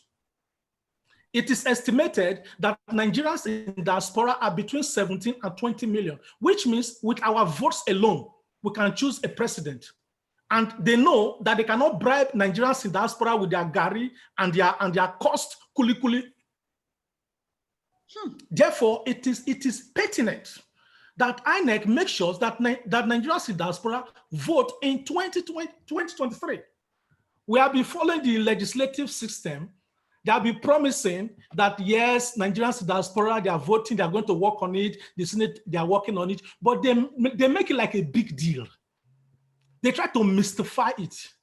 So that now they have been promising since 2019, 2020, that Nigerians in diaspora will vote. By 2021, because I know how their brain works, By 2021, they will tell you, oh, the time is too short. You know, it's not really easy. You know, it is complicated. It is not complicated. When countries like Republic of Benin, Kenya, South Africa, their diasporas are voting, and we call ourselves the giants of Africa, our diasporas cannot vote. What do we need to do for Nigerians in diaspora to vote? You simply amend Section 31(1)(c) of the Electoral Act 2006, Section 77, subsection 2, Section 111, subsection 20 of the Electoral Act. That is all. That enables Nigerians in diaspora to vote. Easy as that. You dispatch card readers to our embassies. We register with our Nigerian passport. What is the big deal? Why are they trying to mystify it like a big deal? That should not even end there. Some special slots have to be reserved in the National Assembly for Nigerians in diaspora. So that those positions become not contestable if you are residing in Nigeria. Many countries do it. Cape Verde reserves 6 out of 72 parliamentary seats for their diasporas. 6. Angola reserves 3 out of its 220 parliamentary seats. Algeria reserves 8 out of 389 of their parliamentary seats. So at least 26 must be reserved in the parliament for Nigerians in diaspora, because we have seen both sides of the world. We should be able to employ best practices by cross-fertilizing ideas between the Western and our home countries. That is what Nigerians must seriously think about now, because you cannot do the kind of elections that are doing in Nigeria, you cannot do it with Nigerians in diaspora. We just vote maturely and leave. When elections hold in developed countries, you don't even know that election is going on. But Nigeria, it's like war. The land begins to bleed with the blood of our people. Just for some inconsequential persons, no apologies, to come into office. No, Nigerians are angry. So we have to begin to rejig the system. Then we must reserve, apart from reserving positions for Nigerians in diaspora, we must reserve special positions for women. The vice president of Nigeria, that position should be reserved for women. We have less than 7 ministers out of 42 Nigerian ministers that are women. We have less than 7% of women in the Nigerian parliament. How do you treat, why do we treat our women like that? And we must begin to think of how Nigeria should withdraw this Wazobia 50 naira note. That is the symbol of discrimination in Nigeria. Wazobia, that 50 naira note. We have 371 tribes in Nigeria, but you pick 3 tribes and you make them the Wazobia. And those are the same problems we're having in Nigeria today. Now, if you look at the 50 naira note, you will see 7 human figures. 7. Just 1 is a woman. That is the basis of discrimination. Out of the 7 human objects you see in the 50 naira note, which means anytime you put 50 naira in your pocket, you are carrying a bundle of discrimination in your spirit. These are serious issues that we must begin to look at. Now, Nigerian youths are no longer interested in the system because the system has weaponized hunger. Therefore, Nigerians are more interested in their daily bread than in elections. But I pray that Nigerian youths will begin to have a different conscientization. And INEC has a role to play on this also. Now, Edo and Ondo state elections are coming up very soon. I expect that at a time like this, we have the Ministry of Information. Under the Ministry of Information, you have the National Orientation Agency. The National Orientation Agency at this point is supposed to be putting loudspeakers, microphones in various vehicles, drive around the whole places, telling people to come out to vote, telling people not to be involved in violence.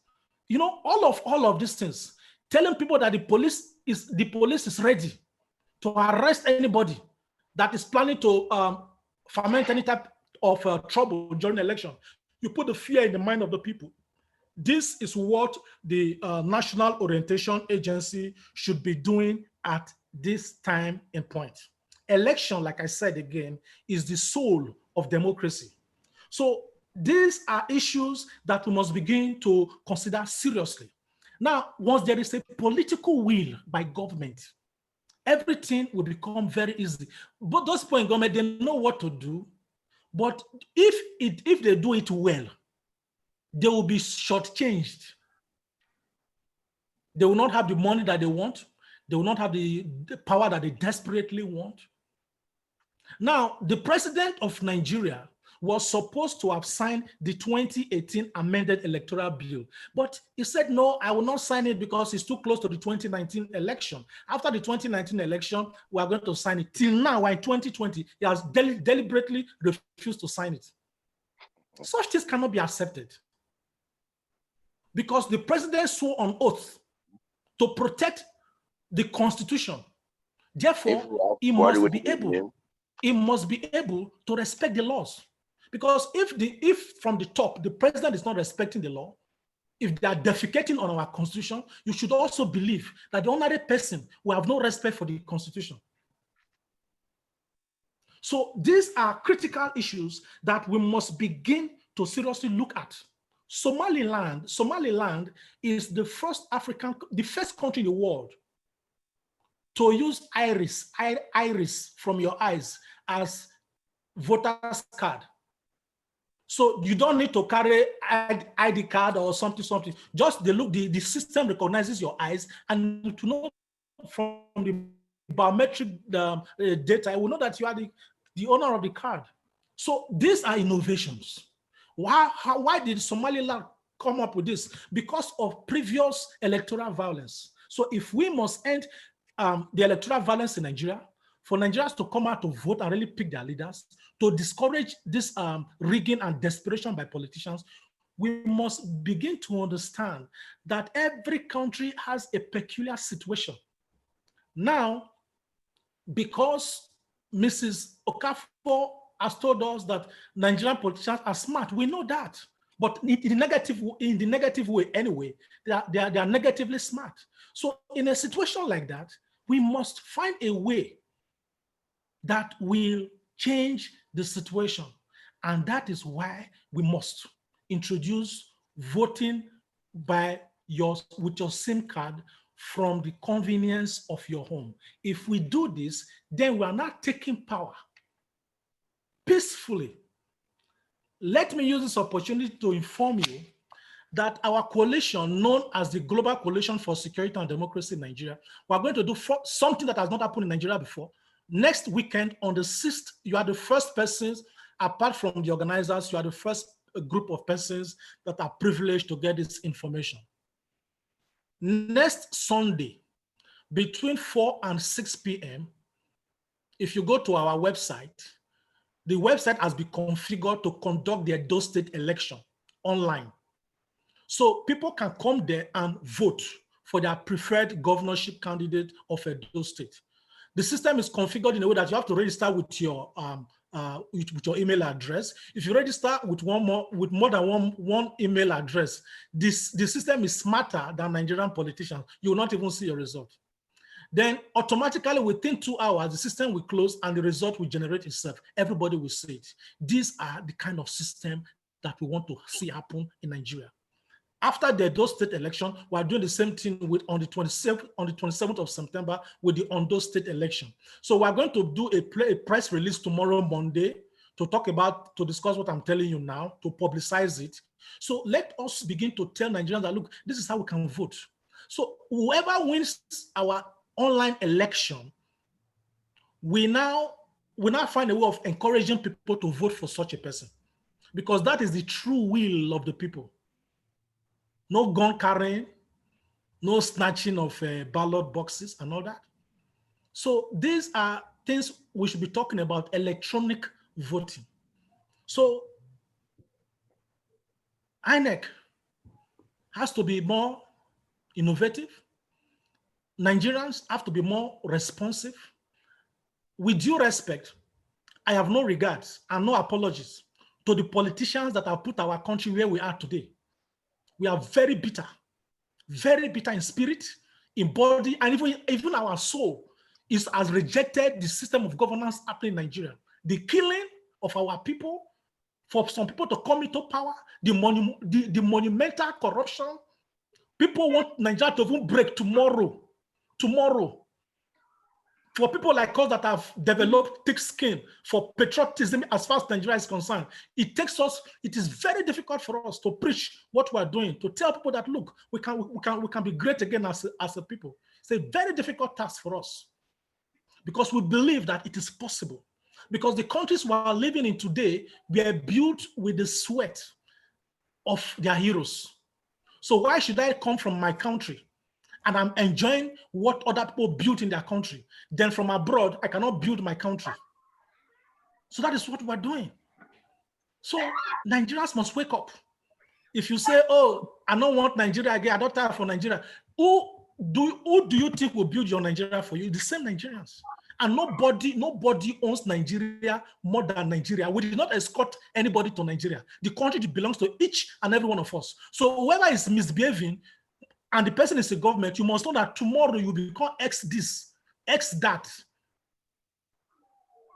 And the country comes first. What more can I say? I want to thank you for giving me the opportunity to talk. Sorry, this is how I talk, because we are very hungry for a new Nigeria, and we're very angry at what is happening. If we do not give up before the finishing line, together we can overcome. Thank you. Frederick Oborige, thank you very much. Thank you very much. Thank you. You too. spoke with so much energy and passion, and I can see where it is all coming from. It is coming from years of sacrificial struggles as a citizen of Nigeria. Thank you very much. You have given, in fact, without being told, if we are leaving this conversation room and we want to say, we want to have a communique dispatched to the INEC on what they need to be doing for the 2023 election, I think, Frederick, you have given us a whole lot to put together to send to INEC, to put together to send to the parliament, to put together to send to President Buhari. You did not just condemn the current system and the practice. You led us into a very clean and intelligent alternatives. And I'm really personally grateful. If not for anything, the Third Force Forum have achieved something today with what you have placed before us as an alternative and the new ways of conducting election in Nigeria. Who will not want this process to be sanitized? Who is that person that will not want the electoral process in Nigeria, the leadership transition in Nigeria to be something that Nigerians should be proud of? Look at all we have. Look at how God has blessed us. Look at the crop of people, for instance, in this conversation room. Why is it that with all these things, we are still struggling? Why is it that with all these things, we are still crawling? It is time to be different. And talking about innovation and responsiveness, I saw it the way you placed it. When innovation comes, I don't think Nigeria will not be responsive, because it draws attention. It pulls the attention of people. Innovation pulls the attention of people. It attracts the attention of people. So it is time for us to do it differently. And I'm just going to have a few questions for you, but that is at the question and answer session. Thank you very much. There is something you say that is really crashing. I would like us to get these facts again. The number of persons that are killed as our election was holding in 2015, you say 112. In 2011, I saw over 400. I find this very, very, very, very directional. If 112 was killed at the time of 2015 election, what is it that was responsible for the increase? It means there was increased violence at 2011. What is it? Because in fact, until now, I also have not been paying attention to the number of persons that are losing their life as a result of Nigerian politicians and their, determination to win elections with blood, because that's how I will put it. So this number of Nigerians lost their life because of election. Hell no, we need to do something about this. Thank you very much, Nweke. And you had quite a number of facts and figures, which we'll be returning back to you with some questions to get further clarifications on it. Thank you very much, Frederick. I have an opportunity again and finally to welcome the convener of this great webinar, Dr. Favour Ayodele. Favour, we will not forget to thank you for making this conversation possible. We will not forget to thank you for your selflessness. For the number of years I've known you, I have not seen anything less than a selflessness in leadership, pure service in leadership. You are a servant leader. You are a leader that is ready to give everything for Nigeria to stand on the point of glory at the global stage. Thank you very much, Dr. Favour, for convening us for this important conversation. We are giving the floor to you now to share your perspective on e-voting. I am very much attracted to this e-voting, if not for anything. Look at how the world has become. Look at what the pandemic, the transformation, the disruption, the changes the pandemic have introduced into the world community. I want us to know that, if not for anything, for the fact that the world is now tilted towards a contactless economy, it is very, very important we begin to embrace the use of technology, the use of features and facilities provided by technology to ensure that our processes is made seamless. Look at what Frederick has been saying, how simple some of these processes are. But our leaders and our politicians and the stakeholders, they want to mystify, they want to tell us that almost everything we are trying to say should be done is impossible. E-voting, how do Nigeria transit to this e-voting? And you are speaking from the point of view, from the backdrop of concern of Nigerians on electioneering process. Thank you, Dr. Ayodele, as you take the floor. Wow, I really want to say thank you, Madam Maureen, for this profound moderating capacity that you have done today. In fact, you have given me another blown mind of yours, another side of yours, that you are more than capable to handle a specific leadership role in Nigeria. And I want to say welcome to politics. That is the platform that you are just launched in. And I want to appreciate everybody, Madam Ndidi. Thank you for your patience with us and what you have been doing. Thank you so much. I want to believe also that our honorable speakers, they are still here. Mr. Frederick, you are a very strategic conversation that we must consider, that I am telling the entire Nigeria, even INEC, our mother that is here, so that we will start it now. I want to mount on your wings of what you have just delivered. But before then, I want to thank my wonderful friend, my covenant friend, that's a person of Dr. Aina. Thank you for that explicit strategic mode that you have delivered. And then I want to also say thank you to my other, what do you call it now? My friend that also, okay, Wiki, thank you, Collis. God bless you. Like I said, I want to vote on Mr. Frederick because that is very, very important. And I want to simplify so that Nigerians will understand, and INEC also, they know. And Mr. Frederick has opened it, and he has given us a very kind of a compact, way of going with this.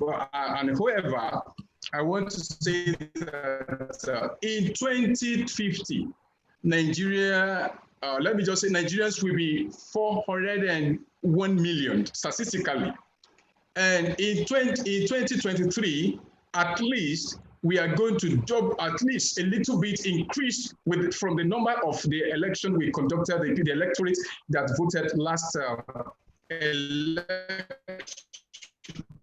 So what am I trying to say is that we need to consider this perspective, because the people that are too let me say, 15 years or 60 or 70 years by the time last year election. By 2023, they will also graduate and be eligible to vote. The Electoral Act is subject to ideology of conducting a credible election, or let me just say free and fair election in Nigeria, which at least to a large extent promotes good governance. And I said that Nigerians in the world witnessed what happened last election.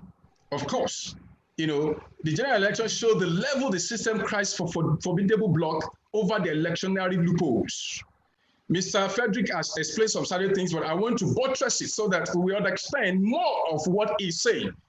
And I want to say, Mr. Frederick is one of the most, let me say, is one of the most potential kind of erudite that Nigeria produced today. And everybody here, they are very prolific. I want to say to our Mrs.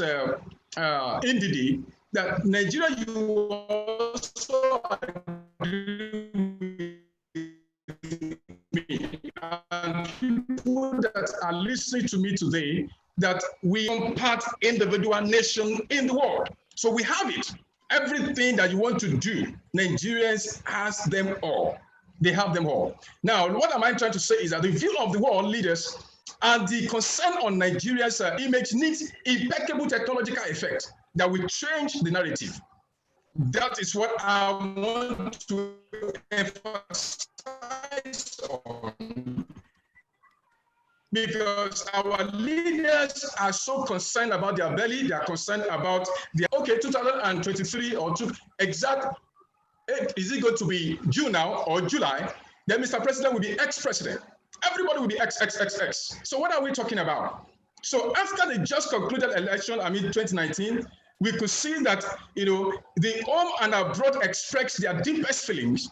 That is part of what Mr. Dorige has just said. And let me say, electronic voting is a method or a means, because there are Nigerians that don't understand this specific part of the electionary process. Is a method or a means by which the electionary process is duly and respectably conducted with a perfect atmospheric system without engaging in epileptic or inconclusive result. Our election has been inconclusively, stated all the years. Enough is enough of stopping all this kind of inconclusiveness. It is a technological advancement for national election using indestructible, systematic electronic process for credible, free, and fair election across the Federation. Now, I say, why e-voting? E-voting, I call it EVN. It will eliminate corruption completely. We don't even need all this kind of putting money and somebody in the middle of the road or the middle of the sea and stop. No. You won't need that. It's also, we are presenting, it's going to be presented as a trusted and dependable capacity for an electionary process. It's simple. Anything you want to do, it is automatically stated in this platform, the device that's going to be used. No, at the same time, it's preserving Nigeria Electoral Act. That is it. It will just preserve it without prejudice. At the same time, it's also stabilized and sustain democratic willpower without prejudice, like I said, manipulation of any sort. Presenting total transparent election against electoral fraud.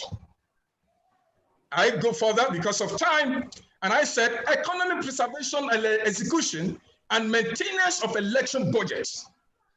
This e-voting we are talking about, this is what is going to give to us.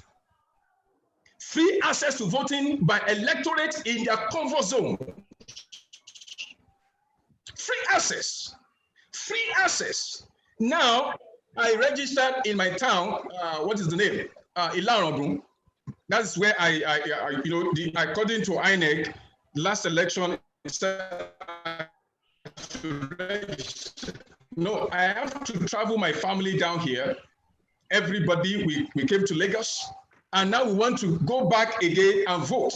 And during that particular time, it was mandated by the INEC that this particular period, maybe 2 weeks or whatever, a week, has been given. It's going to be like holiday.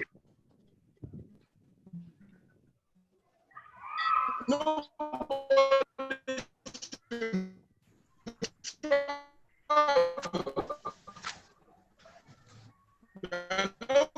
to move an inch. So how am I going to go back?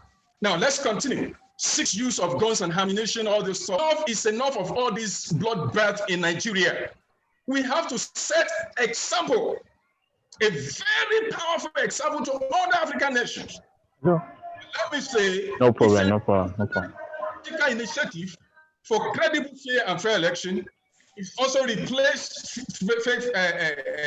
card readers, voters card, and smashing ballot process. And let me say to Mr. Frederick, thank you for you saying that we need our INEC to be innovative. Not only that, sir, they need to be pragmatic with their innovation. They must implement it straight away. It is not enough to be innovative, but they must make sure that this thing is done. How can you be spending billions of naira? I mean, billions. At the end of the day, we are having inconclusive election. That is too saddening. That is too uncalled for. That is a kind of macaronic attitude that Madam Indidi says we should transform. If we must transform, if we must also reform our attitude, this thing we thank God. Frederick, I will continue to refer to what you said. You said automatically, if anybody registered to email address, forget it, the person is gone. I thank you for that. And I want to also engage you right now that it is high time we engage INEC straight away, as from now onward, emphatically emphasizing it and making sure they carry this thing. 2023 is still far. This 2020 election of Edo or whatever is going on, this 2020, it must be implemented. If truly and sincerely, we really need and we meant this governance to be. Now, what it is easy, it is fast, it is transparent. You know, your vote will count. We all know, we have said it, several people have said it there, that our vote doesn't count anymore. How do you make your vote to count? It is through this, simple. Now, I suggested 3 methods that Mr. Odorige mentioned. One, secure e-voting app. That is, it is very, very simple. When you have an app on your phone, I know you are telling probably somebody is that what about people, they are old men that are in the villages, and that is the work for NOAA. NOAA has to take this upon themselves. They need to, when BVN came up, a lot of hula baloo here and there. How is it going to happen? How is it going to do this? But eventually, it's here today. Educative training, something that reorients people. I call something orientation intelligence that should be carried out by NOAA, you know, so that our old men, they will participate. And I also say something here. Of course, I said synchronized phone number voting. If you are using one number and your name is there, there is no how you will now readjust your name, because passport, everything is there already to single you out of your own identity. Because I believe we have database in Nigeria. And it's because it seems as if our database is useless if this thing is not carried out properly. Now, I went further. I said we need to have, if at all, and I believe we can do that. Well, I made mention of this. If at all, in riverine areas or whatsoever, we finding it difficult to get this thing done, I call small heavy chain but removable electronic fingerprint reading machines. It can be applied from inside one kind of local, you know, deepest part of Nigeria, where you will not be able to have anybody coming up, you know, where in fact thugs will not be there. INEC, they know all this. Is 774 local governments with their tributaries. It's not a joke. So I want to say that, we need to start orientation platform on what and how we can make on how the e-voting can be useful in this coming election. It will save money. It will save lives. It will save all this kind of snatching of papers and third-degree part of electioneering. It will save it. These are the concerns of Nigeria. And of course, with from the perspective of Frederick, he talks about voting the diaspora voters. They need to get involved. As at now, with the research, I don't know if it's going to bear me witness, 10 million Nigerians are in diaspora. 10 million. And 50 million, Mr. President was given, 50 million plus last year election. Imagine if 10 million are in diaspora, they are allowed to vote. I am very sure, without apology, Mr. President will not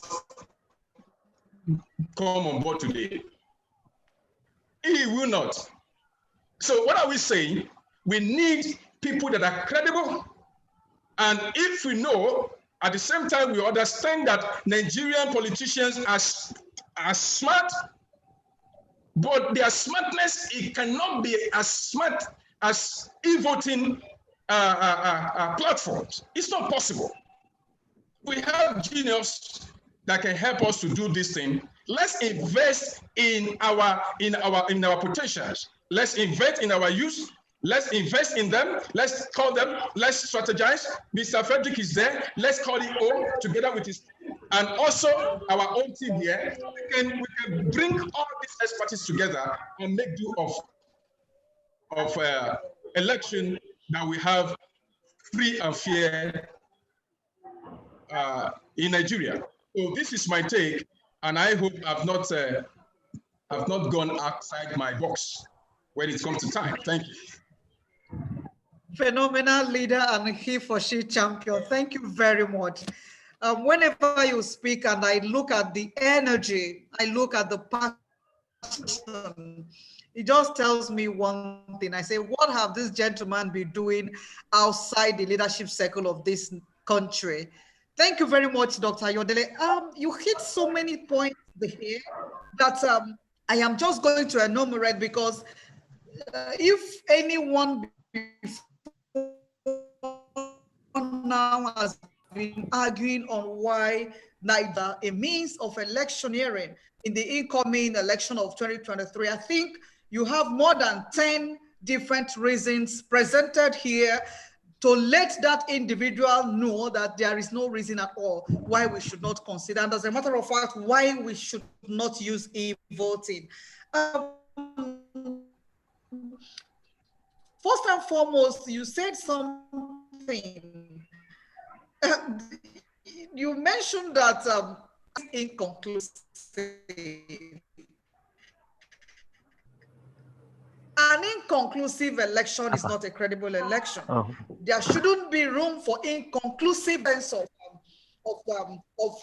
displeasure. I want to say this. In 2019, was it yes, in 2019, my immediate elder brother was a candidate. He ran for Federal House of Representatives. And it was very, very unfortunate. It was so sad that a lot of crying, you know, on his behalf, that after the voting was done in our own ward, my own local government, which is Igbeze North local state, because INEC said they had a role that mandates both parties, the both party representatives, to stay at the point of at the polling point for INEC officials to count the votes and let them take their results back. All the representatives of his party, they were in the polling stations, and each and every one of them insisted that the votes are going to be counted in their presence. Of course, they are made up of very young and vibrant Nigerian youth, because my elder brother is still quite young. He's running because of all these things that we are discussing this in this conversation room. So the votes were counted, and the individuals, representative of the parties, they took their results home. And right in his compound in my home state, they were jubilating, popping wine, doing all sorts of things to say that he has won the election. And believe you me, it was so disheartening. And these are the reasons why some people lose hope in our democratic process. This is why millions of Nigerians will go in and obtain their voting cards, register for voting, and on the day you will not see them come out. The voting account was taken, the results were taken home by each party, but to the surprising, to the chagrin of everybody in that local government, that result was not released. Until today, that result was not released. The only thing is that on the date of inauguration of the new elected members of the House of Representatives, the opposition was presented as the winner. And what they had no moment had an inconclusive election. And we found it very baffling because votes were casted, numbers was counted, everybody knew the numbers of voting, people that voted, and they took these numbers home and it was declared inconclusive. Up to today, we do not understand where that came from. So you citing this example today is validating that experience I had, because I was part and parcel of that process. And I want to say that that is another way that the politicians are using to make sure that confusion is created, to make sure that even where the electionary process is credible, it's transparent, it's fair, and people had completed their task, Nigerians have completed their task, they can still overturn everything by declaring that the election was inconclusive. So in this conversation, I'm going to be asking you again, Dr. Favor, what do they mean by inconclusive? For instance, in each local government, there are certain number of polling stations. And as far as I'm concerned, as far as I know, when election has held in those polling stations and result has been counted, what is it again that will constitute an inconclusiveness in that process? I would like to know as we move ahead. Then you mentioned, Doctor, that using e-voting will eliminate corruption. I have to agree with you. It will preserve the Nigerian Electoral Acts. Yes, because of course, when the process is made to be very transparent, it is very, very difficult for anybody to twist or truncate what the law says about a process. You also mentioned that our economy will be... Please, can we mute anybody Madam? Can we mute everybody who is doing, where's our technical team? Please mute everybody that is not speaking. So you also mentioned, Doctor, that it is going to replace duplication of voter cards. It's going to reduce duplication of voter cards. Of course, if we start doing e-voting, you can't play pranks with the system. Whatever pranks you want to play, the system will fish you out at a very appropriate time. So the duplication of voters' cards and of course, the registration of underage people, which we saw played out a whole lot in the 2019 election, where children that are not even up to 16 years were lining up for voting. It was all over social media, and unfortunately, our government did not have the political will to investigate further and know how children that are underage are allowed to vote. And of course, we listen to Frederick mentioning situations where dead people are still, listed as people that are part of the electorate. Where on earth has that happened before, if not in Nigeria?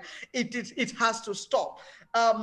Use of e-voting, you also talked about, it is going to offer us an opportunity to synchronize our voting. Synchronization means the moment you have casted your vote, your number has already been taken. You cannot repeat, casting of votes again. And then I also want to say something on this particular presentation by Dr. Ayodele. Everybody know how inconveniencing, how difficult it is to begin to travel from one place to the other the day of election. If you have an office somewhere, for instance, in 2019, I registered in Oshodi Solo. We reside in Lagos.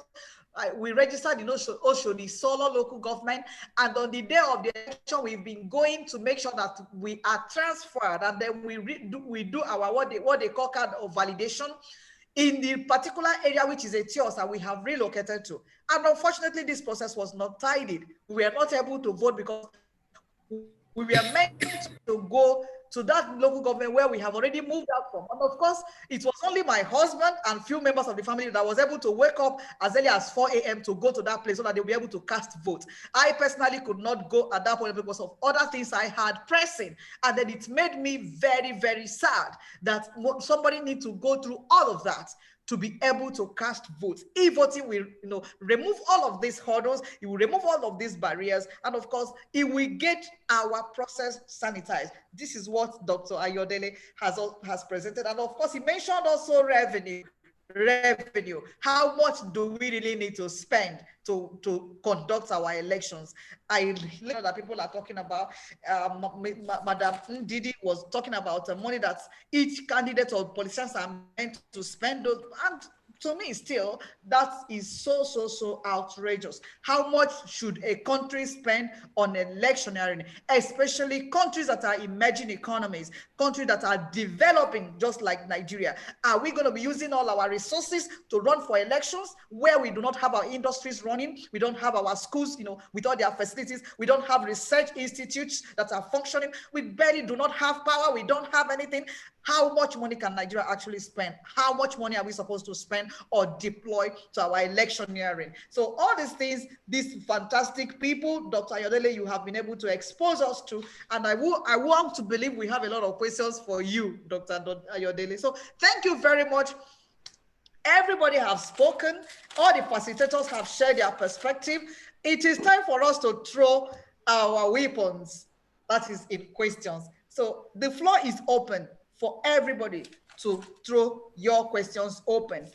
Let us know what is agitating your mind in this conversation. Let us know where you need clarifications. If you don't have questions, but you have observations or you have suggestions or input to make, you are also allowed. And of course, we have just few minutes. This is 1821, which is 6:21. This supposed to be rounding up by 6:30. It is a 2 hours, 30 minutes conversation. And we just have 12 minutes to ask questions, respond to questions, and then round up. I once again thank all of you, phenomenal facilitators. You have done justice to each of the topics that is given to you. And you have really, really enriched us knowledge-wise on everything surrounding the election and the electioneering process in Nigeria. You have exposed to us in various, ways through which we can get it right. You've also let us to know what has been the major challenges and how we should be reacting after today to ensure that we are sanitizing the process, we are bringing out and ensuring and reassuring Nigerians that it is no longer going to be business as usual. So back to the floor as we wait everybody's question. As we await everybody's question. I have a question. So when you are asking, let us know. Hello, excuse me. This is Ruth from Dallas, Texas. So my question is, thank you, Ms. Murray. Thank you so much. Thank you, Dr. Favor, and the rest of the presenters. My question is, I am in support of the e-voting system, but how do we accommodate the old man and woman in the village who are not electronically savvy and maybe they don't have access to that device or whatever we're going to use? How do we accommodate them? Okay, thank you, Mark. Let me quickly answer that. But I know Mrs. Ndidi, we have a better view as well. Like I said, I mentioned the machine is just for NOAA to educate these people, number one. Number two, we will not give them this kind of smartphones. There is what I call, no network e-voting. That is, you don't need to use network to make do of whatever thing you want to do. You can use code. And like INEC, the Nigerians are smart. Let me just talk from the perspective of Nigerians that are very smart there. Technologies They are there. They will help us. You know, all what we need to do is to talk to the telecommunications. So they will develop code that will be able to, like, okay, they have a grandchild, they have this and that. Around them that can just teach them. We taught them BVN. They came to bank and they registered BVN. At least 100 million Nigerians are subscribers of, their bankers. They also subscribe to all this network of a thing. So these two applications are very, very sensitive and can be applied. That is using a code for them. They can, you know, once you press that code will be generated for you alone, and they know it. Once they say, Mama, your code is 110. Oh, Baba, your code is 200. Okay, fine. And by the time they want to vote, they say, Mama, your code is 110. You will see the name on their phone or on the phone of the whatever. The Nigerians, INEC can provide money that is not going to be too much. Buy these small phones for them. They know their data, if they actually have data in Nigeria. So by the time they get this phone for them, then they will just do it inside their the code that they want to use.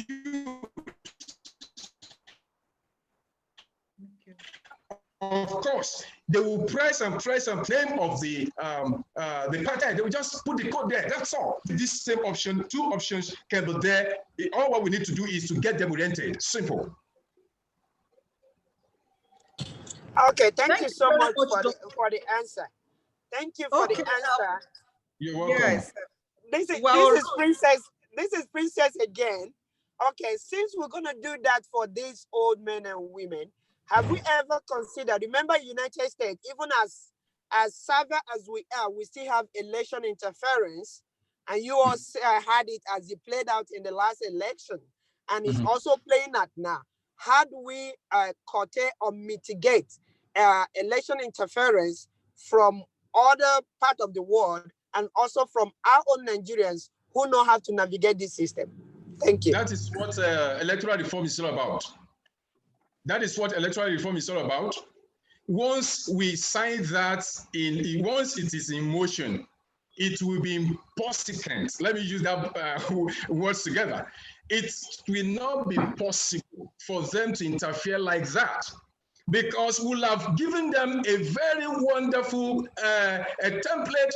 US is about to have its election now. Are we interfering into what they are doing? In fact, we are very far from it, because they are more technologically inclined than us here. In fact, even though we are, but we refuse to implement it. So all what we need to do is to let Madam Ndidi report to our boss and let us proceed in this. That's so simple. It's all about electoral reform that we are talking about today. So once that one is signed, we are good to go. I have a contribution, please. Okay. Yes. Yeah, thank you very much. My name is Ademola. I'm a friend to Dr. Favor. I think the INEC, when we're talking about e-voting, INEC needs a lot of implementation. And I think I have two solutions for that when it comes to e-voting. Wow. During the time of the CBN said everybody should go and register for BVN. People clamor that how do we ensure that people in the local stations, the old people, how would they be able to go to bank and do that? They were able to manage that. So I think if we are coming for the next election, the implementation of apps should be introduced, whereby everybody goes to the INEC office or whatever to sign up. So the BVN should be directly attached to this app. If you are going to log in to do your vote or whatever, you should be able to have a BVN. So everybody should have a BVN. I think that's my contribution. Thank you. Thank you. Madam Ndidi, thank you very much, Mr. Ademola. That is a very valid contribution you've made. Thank you very much. Of course, Everybody has BVN. As long as you have a bank account, you must have a BVN. There is always a way out. As Mr. Frederick said, technology has made a lot of things more seamless and more simpler. So when we decide as a nation that we want to do it through e-voting, I mean, if we have the political will and there is institutional will, we get it right. Thank you very much. So can I provide answers so that most of our questions, would be taken care of? Now, the issues raised by Uncle Frederick, if he's listening, I like to, compartmentalize some of them.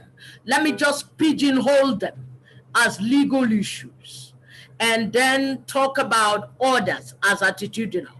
Number one that is legal, including the one of ambassador, is e-voting. It's a legal thing. The other one of diaspora voting, in fact, Uncle Frederick raised the question and then provided the answer.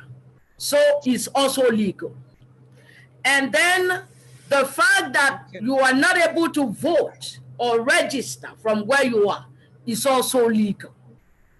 Now, so except we have the relevant laws, the Constitution and the Electoral Act amended to accommodate them, we can't work out modalities. So I think that this forum should then be making a robust legal advocacy in that direction. That's what should happen for now. So e-voting, diaspora voting, voting wherever you are, because as we speak, the Electoral Act says vote where you registered. That's the law. So what we should be doing now in this regard is more of pushing for legal changes. Now, the other issue raised by Uncle Frederick about discrimination against women. Again, attitude is not something we want to legislate. The other time I spoke Yoruba, I want to speak Igbo a little bit. In Igbo land, for instance, just before I left my house, a friend visited and said, Mrs. So-and-so just gave birth.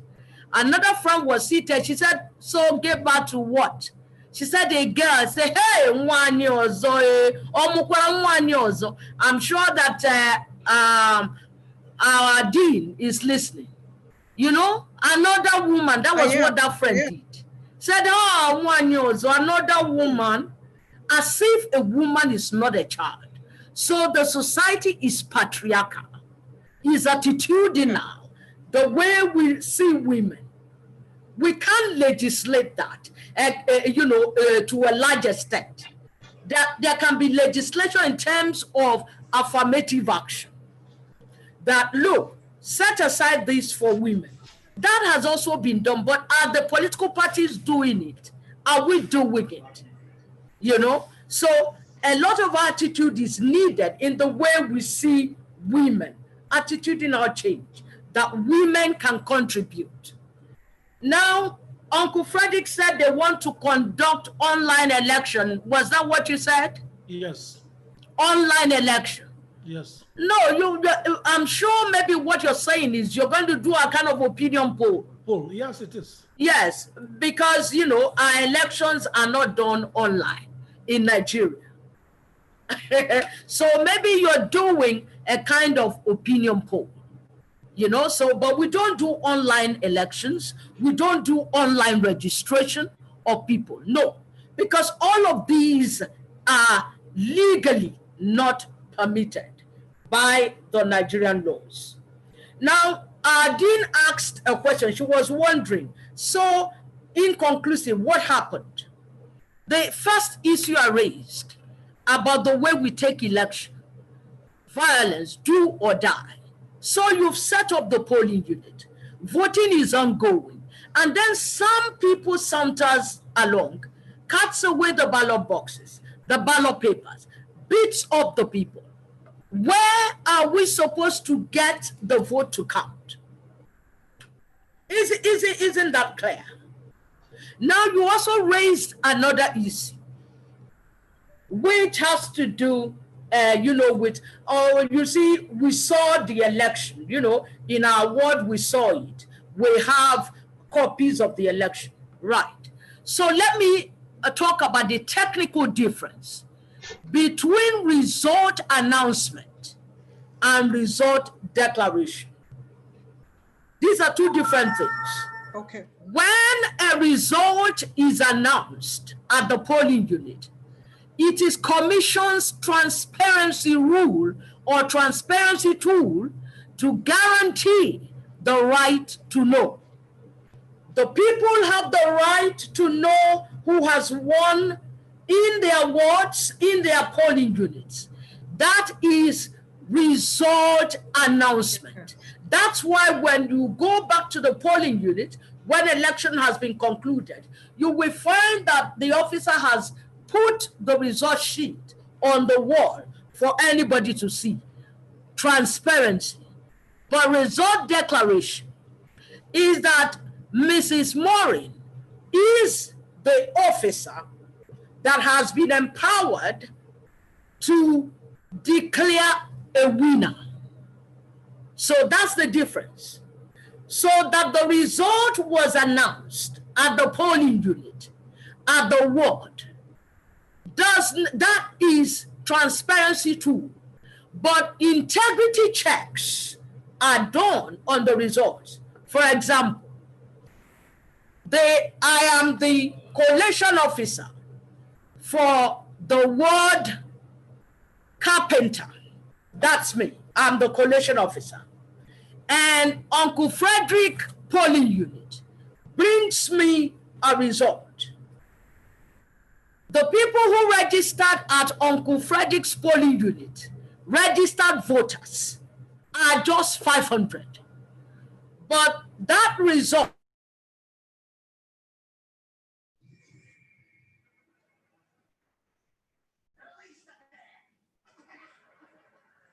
pasted on the wall in keeping with transparency rule, but I'm going to subject it to integrity checks. It means that there was overvoting at poll 001, Mr. Frederick. Overvoting because there were only 500 registered, and this official brought me 600. So where did that 100 come from? Integrity checks. Now, so all of those have been done. Recall that you were not there when the integrity checks were being done. And so I submit to you, RD, for result declaration. Result declaration. So you will be pronouncing that this and this, XYZ, is now the winner. And once you make that declaration, only the tribunal can change it. Not even the honorable chairman of INEC can tamper with what you have declared. So we need to understand, because sometimes, knowledge is power. Sometimes if we do not understand how the process works, we cry foul. There is a difference between result announcement and result declaration. Result declaration returns a winner. Result announcement is an integrity, is a transparency tool to guarantee the power, the right of great Nigerians to know. However, when that result moves from Uncle Frederick's polling unit to where the ward is, there could be overvoting, there could be mistakes, which will be corrected along the line. So, yes, because if there's overvoting, 500 registered, and that official, maybe at the polling unit, was pressurized, there were threats to kill him or to kill her, electoral violence, which was what I started with, attitudinal change, election being seen as war. So maybe under duress, they say, look, increase this thing to 800. And then he is brought here. And then we start asking questions. There were only 500 registered. And so this result of 800 cannot be credible. That's how it goes. And until it comes to you, our Honorable Dean, and you say, this word, carpenter, has been won by Mr. Tekena Davis, there is no winner.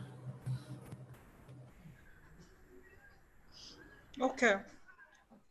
All right. Thank you very much, Mrs. Ndidi Okafor. Thank you for that sound clarification. So though in this context, there was no announcement, that was what I was putting forward. No announcement was made.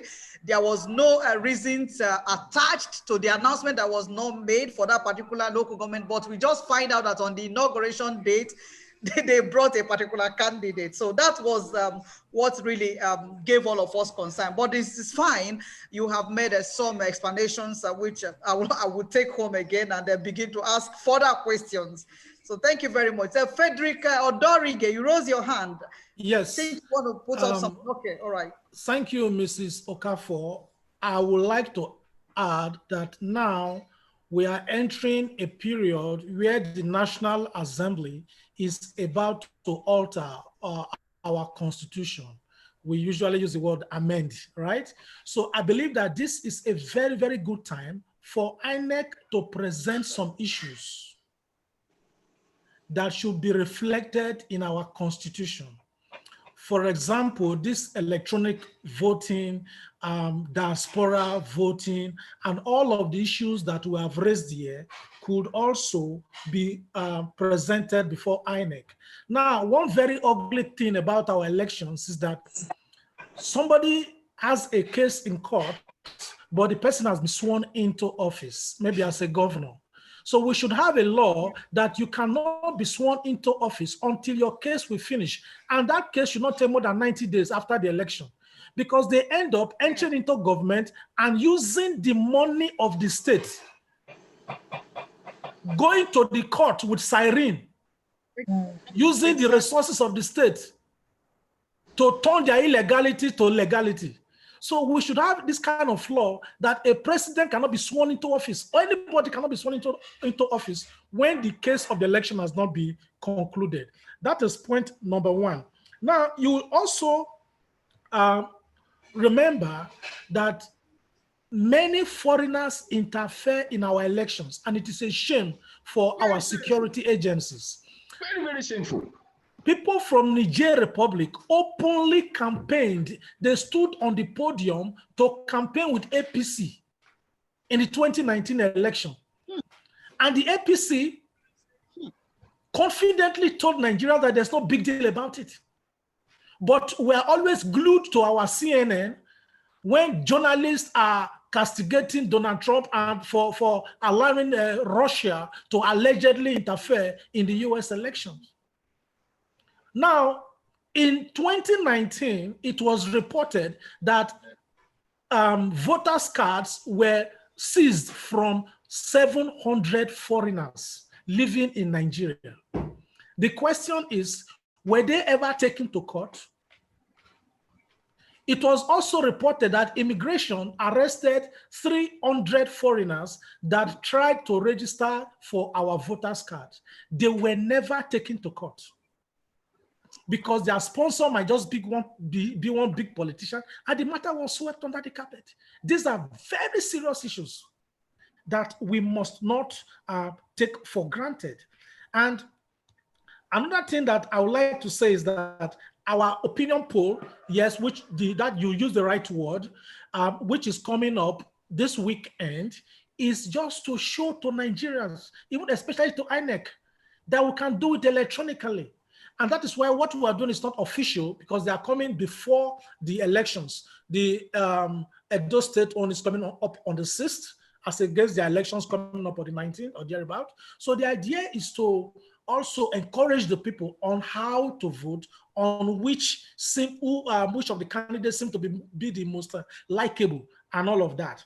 So we believe that INEC could do more than what we are having today. And it's all about the political will from government. But the summary of what I'm saying is that from all the issues raised here, talking from the legal point of view, which Mrs. Okafor just raised, we should present these things before the Senate, that look, we have to add all of these things into our laws. Thank you very much. Thank you, Frederick. Thank you very much. And I think you just went explicit in advancement of what Madam Ndidi Okafor said, because in her summation, she says that this forum should advance by making a comprehensive, legal document ready to be presented. So it means what you are saying and what she has said is the same thing. So the prerogative of this, the members of this conversation today, is to find a common ground where we are going to even support INEC to put something that is more edifying and solidifying in terms of all the issues that we've raised in this conversation room today, for it to reach to the appropriate authorities. Because she did say something. She said that it is now our ability, to push for all these changes to be made. Because without legalism, without legalizing some of these things, it is going to just be a facade for us to talk, and it will not, things will not happen. So thank you very much, Frederick, for that, for these clarifications and the strong submission you have made again. So do anybody have another question? Because I have one more question. Yes, please. If Aina is still there, Dr. Aina, I have last question. Yes, I'm here. I thought there was no question, so I wanted to. There is a question, please. Yes, Sorry, Sister Maureen. Yeah. I yes, also have a Maureen. question. This is Florence. Please, one after the Yes, Florence first. After Florence, the gentleman, please. Okay, thank you, Sister Maureen. Florence. Yes, thank you, sir. I actually. Florence, the floor is yours. Hello. Go ahead. Hello, are you hearing me? Yes, Florence, we can. Okay, thank you, Sister Maureen. Actually, I actually have the question in the chat room, so I wasn't sure if you're gonna read the question from the chat room, but I can actually ask. It was a combination of combination of an observation and a question. Yeah, I'm from the US. Thank you for organizing this. It's been very engaging. My observation was that in regards to the Edo gubernatorial election that is coming up, the only female candidate's name was excluded from the ballot. So, earlier when Mr. Frederick was talking, he made mention of inclusion of more women in our politics. So now this upcoming election, the only female candidate's name was excluded, and the issue is actually still in litigation. So my question is to Madam Okafor. Can you please enlighten us about the process? How soon does INEC prepare ballot materials? How soon before elections? Thank you. All right, thank you very much, Florence Ade. Thank you very much for speaking on behalf of the women, because every matter raised here concerning the women, we are raising voice on behalf of the Nigerian women. Mrs. Ndidi Okafor, I would like you to respond to that question, and I will also add a small question after you had responded to Florence. All right. She said the only female candidate first, and then she has also, answered part of the question. It's under litigation. So let's allow that to happen. Except that I will add, for instance, that there could be different reasons, which are legal for that to happen. The other time, part of what is happening in Bayelsa, for instance, is that that candidate did not meet the requirement constitutional of being 35 years, you know, so that could be different. I'm a journalist by training, Madam Florence. The lawyers, you know, and we have a legal department. So let's allow that case to run through. But can I, because I'm a woman, say to you that again, when I was talking the other time, I spoke Igbo. I said that this society, Nigerian society, is strongly patriarchal. And I did refer to a woman who just gave birth to a third child, and that child is female. And the Igbo, my brothers, will say, hey, as if that is it a woman that they've given birth to again. I'm talking about personal, in my own family just now. You know, so the problem about women's participation in politics in Nigeria, you know, they are just multiple.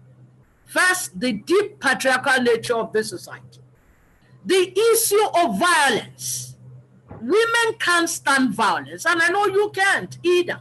We don't like to see all of that bloodshed. Now, money, we don't have plenty of it. Economic finance is hindering us. So it's not that you don't have women who are healthy upstairs. We have plenty. So again, it has to be plenty of the political parties agreeing, having that attitudinal change to give more women a chance to be nominated as candidates. Don't forget that INEC does not field candidates. Our candidates constitutionally are the processes. The processes. We want to make it transparent. We want to make it inclusive. It has to be free and fair for all to participate. So our candidates are the processes. We don't field candidates. Political parties do. And so, again, advocacy. We have to sustain it in terms of making the electoral environment in Nigeria friendly. And how do we want to do that? By having attitudinal change. Maybe you want me to say it in Igbo, it's not going to work. You know, kill him, raise him up. That's war. That's not election. Election should be made to be the contestation that it is, so that we will cease to beat the war drums and stop singing the war songs, so that more women can stand to vote and be voted for. Thank you. Thank you, Madam Kafo. Yeah, I appreciate your response. In my opinion, I would like to say that INEC seems to be complicit in what we are experiencing in our elections. You know, in the case of the Edo elections, this woman actually, you know, the party's primary, the processes and everything were streamed live. Everything was transparent, made available to the public. They actually conducted theirs before the two big giant parties, APC and PDP. So the thing that I know you don't have to give me the answer, but the thing that I do not quite understand is as the reason why this woman's name was excluded from the ballot, whereas the name was already submitted. Even INEC official was present at their primary. So the name and everything was submitted to INEC even before the two the bigger parties conducted their own primary elections. So what I could infer is that perhaps even before, months before now, INEC had already prepared the ballot. So every other thing is just cosmetic. So I will just leave it as that. Thank you so much, Madam Okafor, and thank you to all of the presenters. It's been wonderful. No, God bless you, Madam Florence. I'd like to persuade you. I'd like to persuade you with due respect to still have an open mind. allow the legal process to be completed, and then you can, have opinion. So I'd like to appeal to you. I'd like to persuade you. I'd like to say that as a woman, I want to see more women emerge, but kindly give the legal process a chance to run. I love you and God bless you.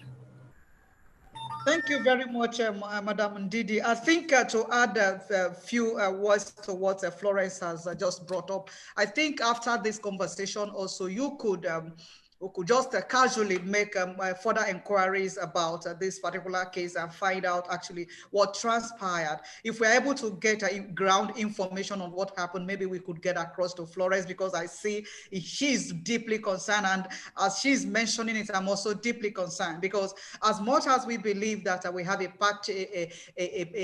society that is prone to patriarchy, they celebrate patriarchy, I also want to believe that systemically there has been instances where it is not even a question of the society being a patriarch society. They are systemically, women sometimes are just, disenfranchised, because when that happens, even the institutions that are supposed to rise for these women, they keep quiet, they don't speak, because this is general assumption that, of course, even if I fight for her, even if I want to support her, nothing will come out of it. I think using the model of the Rwanda as a nation, I think we can actually make a progress in terms of, in terms of encouraging women to come out, even in the face of violence and everything.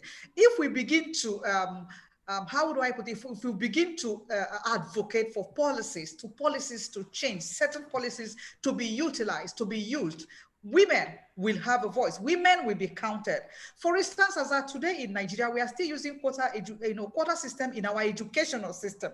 That quota system, people have been agitating against it for ages, but it's not shifting. It is still being implemented. So why can't we also use quota system when we see that women are chronically disenfranchised? They are highly underrepresented in our government across level. We can also use it because Rwanda used it. And not just that, if you look around our institutions in Nigeria, there is actually no institution that is gender sensitive. There is no institution that has been set up to monitor what is happening, across the gender lines when it comes to politics. So all these things, until it comes up naturally, if it doesn't come up, if this doesn't change at institutional level, patriarchy will continue to thrive.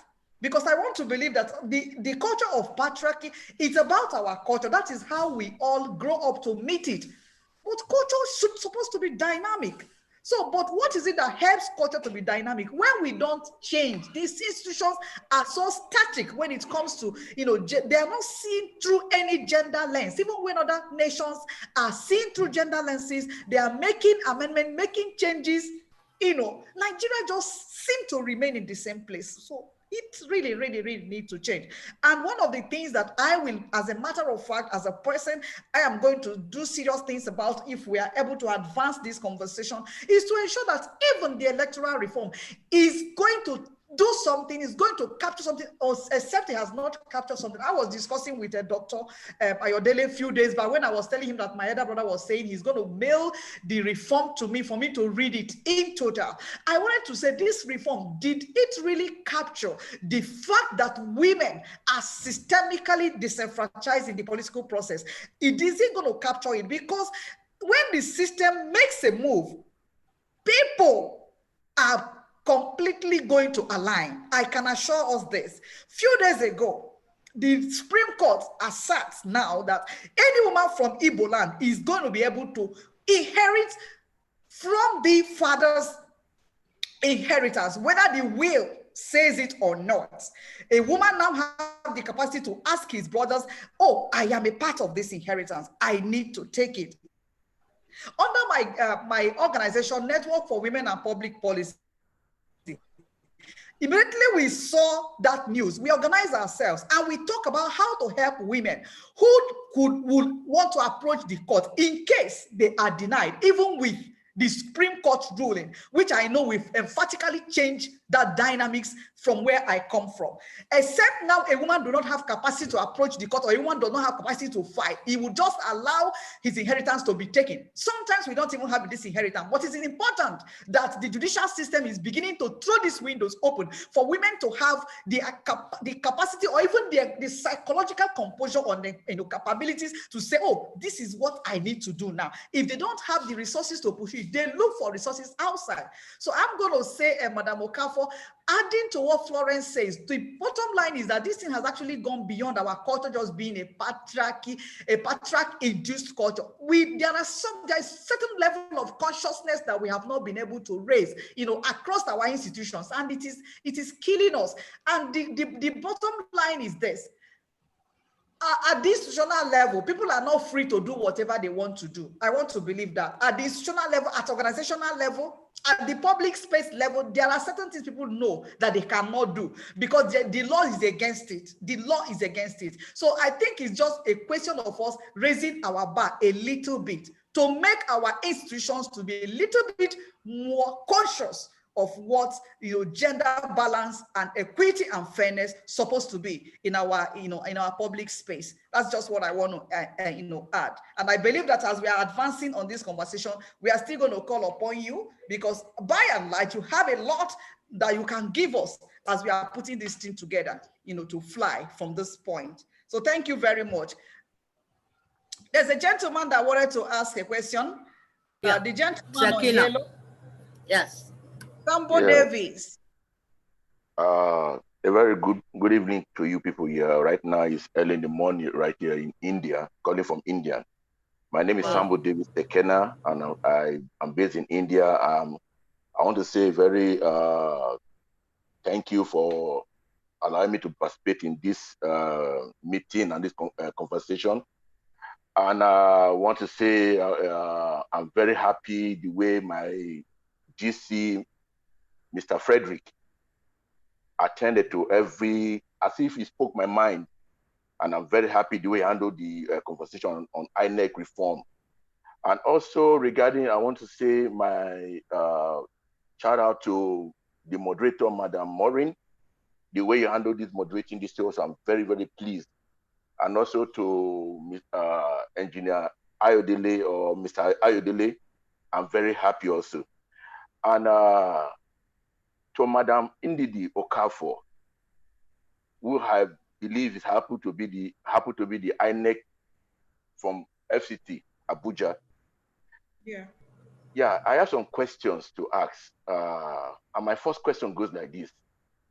We all, according to what my GC, Mr. Frederick, suggested, which is the e-voting, as Mr. Ayodele put it, which is the truth.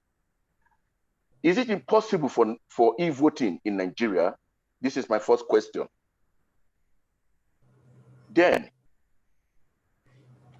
regarding the 2019 election, which I believe Madam Ndidi were part of the so-called the presidential election, because I totally followed it through the my YouTube live this thing. I really want to know the amount of malpractices, the change of figures in that election results. How did it happen? I cried. I cried when I was seeing all those things before my eyes. How come those figures came out? You understand? Because when I type, I put pen and paper together to write. I found out that most of these things did not even tally. You understand? Now, also one more question is this. Are we going to submit this conversation and suggestion, which we are bringing up now to the INEC? It's also a question also. Will the INEC see it and take our suggestion? Not we just probably say this word or discussion and it ends here. So I want to know. Then the lastly question I want to ask is this. Electricity in Nigeria. The e-voting is a very good process, which I believe it will cut down the expenses. If it's implemented, it will cut down INEC expenses also. It will cut down a lot of electoral malpractices in that country. Even the threats of people, even candidate threatening the opposition party or the another candidate, it will also stop it. Because if everybody sits at home and votes, I tell you the truth, everybody will be Nigerians will be safe. You understand? There might not be no more death, no more attack, no more burning of ballot papers, no more attacking of ballot box. Everything will be transparent. You understand? Electricity in that country is the problem I believe that Nigeria should fix before any other thing in that country. Before this e-voting can take place or can really come effect, Nigeria need to fix the electricity issue. You understand? So let us keep everything aside. Can this thing be possible? Can Nigerians have steady power supply? Where I am in this country, in India, I have been here by God's grace 15 years in this country. I have never seen light go off. You understand? If they have to take the light, they send a message. I get the message on my phone. So this is the only way we can get a good and reliable, fair election in that country if electricity is done. Because even when e-voting is taken as a means for us to do election, I tell you the truth, people have problem with what? Generators, light not going there, light not there, village not having light, listen. And those people will do vote. And I know definitely these are our politicians. That's what they will end up subjecting us to. You understand? So before we go on this aspect of fixing the reform of the electoral body in the 1999 Constitution, I definitely believe they should first fix the problem of electricity in that country.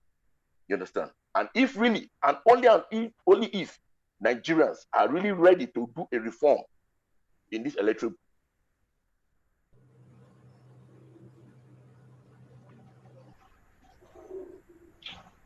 Thank you, sir.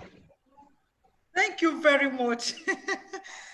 Tekena, what a point you raised.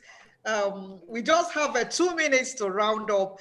Unfortunately, I had a question for Dr. Aina, but I will have to ask that question offline, maybe after this conversation one-on-one, because we no longer have time.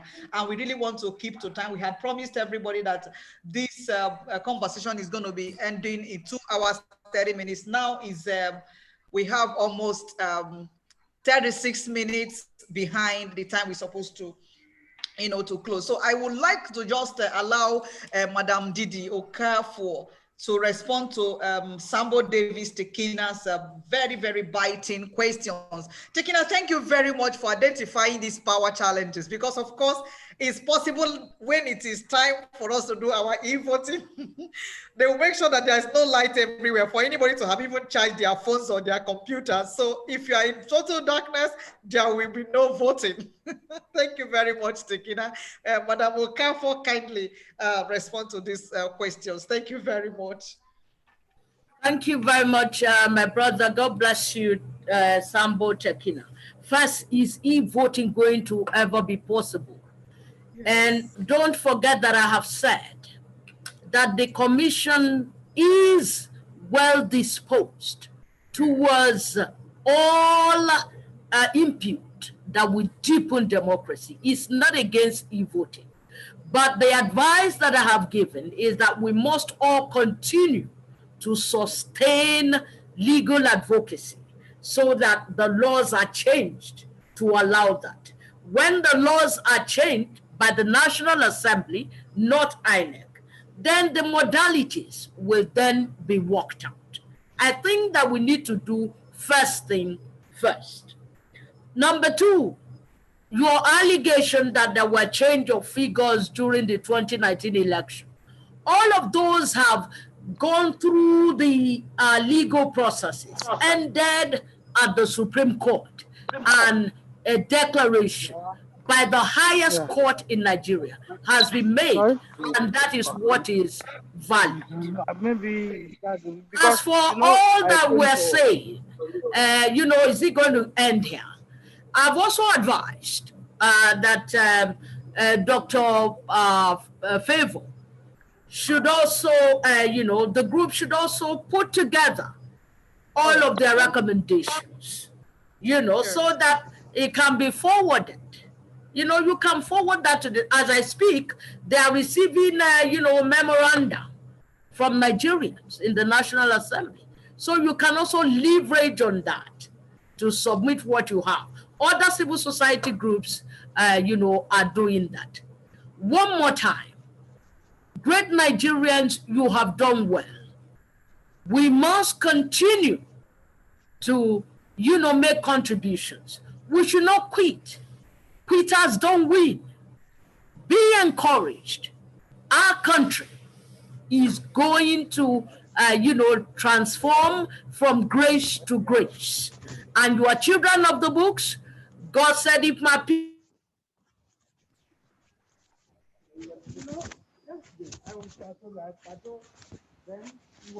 Wow. People come.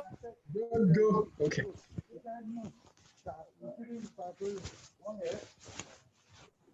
Oh my goodness, network is preventing me from getting to hear what Madam just wanted to round up with. Yeah. Are you back, Ma? Yes, I'm back. I said network prevented me from just hearing this last thing that Madam wanted to round up with. I said that quitters. Yes. I said quitters don't win. I will appreciate.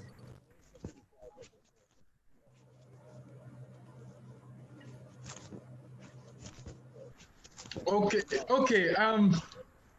It's like the network is getting fluctuating. We need to move from here. I just want to, Mr. Aina is still, Dr. Aina is here. I don't know if you still want to ask your question, but I think we need to go. I don't know. Please. So we need to go. We need to go because of time, because we have the responsibility of ensuring that we don't eat into people's private time. We had invited people, and then we know the time that we gave them that we want to close. So I want to thank everybody. Like I said, what a time to have this conversation. And I want to appreciate you once again, Dr. Ayodele, for making this conversation possible and visible. I want to thank each and every one of these fantastic fellows that have today, you had poured out your heart, to this conversation table this evening. I thank you, Madam Ndidi Okafor. I'm going to see your contact. We have a lot to be talking about after now. Thank you very much for coming and for equipping us with this new, knowledge about what it is that INEC has been doing and how they have been able, to manage the things that they can manage. Thank you very much, and also for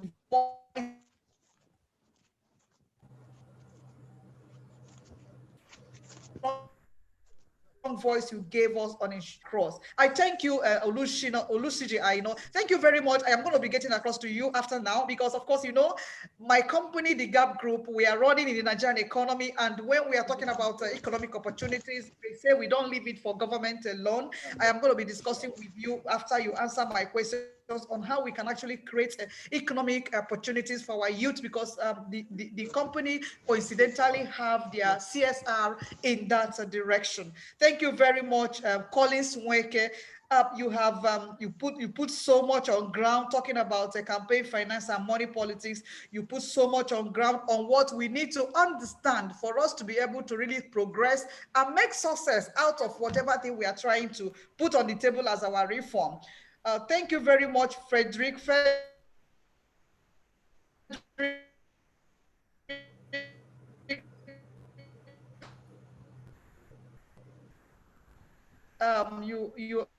In fact, you blew my mind. You blew my mind because you made me.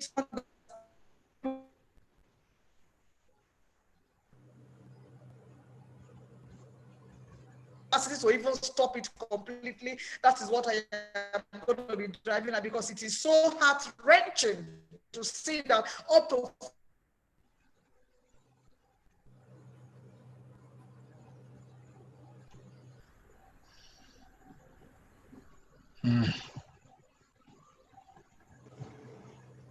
Hello, Ma. Hello.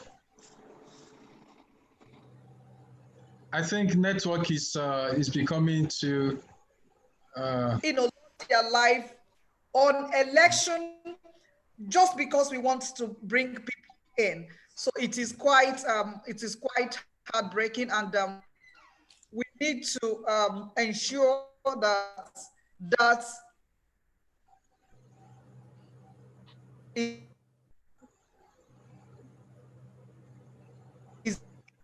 discontinued. If we don't have, because we have capacity, to conduct election that we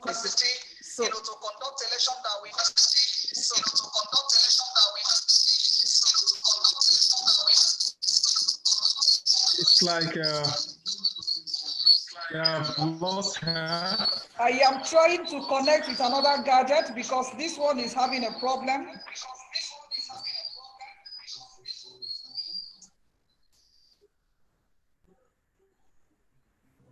So wow. Maybe Dr. Favor wants to take over so we can go. Yes, I'm just trying. Yes, ma'am. Thank you so much, ma'am. And my wonderful moderator, if you are hearing me, thank you. Ma'am, we will continue this thing next month. Next month, I want to call on you. We want to call on Mr. Frederick. Then we want to call on Dr. Aina, to engage again strategically, because Nigeria must survive. So we want to consistently continue this forum till 2023 by the grace of God. So it's going to be so engaging. So thank you so much, ma, and God bless you. Madam Maureen, the network is quite bad at your hand. So what to say thank you? Thank you. Yeah, God bless. I can hear you, but I don't know what is happening. I can hear you. Bye. Bye-bye. Thank you so much. I can hear you. All right. Thank you, everybody, and see everybody again in our second conversation, as Dr. Ayodele have mentioned. Thank you very much. Everyone. Bye-bye. Don't worry, go to the light, okay? Thank you. Thank you. Mom, thank you so much. God bless you. We appreciate it. Mavis, thank you. Madam Florence, thank you. We appreciate it so much. And Prince Ewamade, thank you. Thank you so much. Conversation continue next month, and it's going to be powerfully, strategic. Thank you. Bye-bye. And I want to say thank you to my crew, the technical crew. Thank you so much. We appreciate you. Yes, we should. Yes, exactly. We should thank them very well. They've done very wonderful in this conversation. Thank you, and bye-bye. Thank you so much. All the way from Florida, we say thank you. And so back finally. So, Thank Dr. Favor, thank you very much, Madam Ondidi. Thank you very much, Weke, and the rest of you. Mavis, the rest of them, Dr. Jegede, thank you very much. It was a fruitful conversation, a highly fruitful conversation, and I'm glad I was a part of it. Thank you, and bye-bye. Bye-bye. Thank you. Please, every one of you, to have a good night rest. Thank you so much. Amen. Thank you so much. I appreciate you. Galaxy, sorry, we didn't mention your name. I only saw Galaxy there. Thank you. God bless you. And Y9 2019, thank you. God bless you. Okay, Mavis Osagede, thank you. God bless you. Thank you so much. Thank you very much, sir. It was a wonderful engagement. I really enjoyed it. Thank you, my dear. Thank you. Good to hear that. Good to hear that. So, Dr. Ayodele. Ma, you are the best, ma. That was wonderful. Thank you very much for bringing us together to discuss this topic. It has really enriched us, and of course, it has raised a fire in us. There are certain things we shouldn't be keeping quiet about, you know, now going forward. So thank you very much. Thank you, Ma. I really appreciate you. Bye-bye. My Pastor Dayo, where are you? Okay, let me just end it.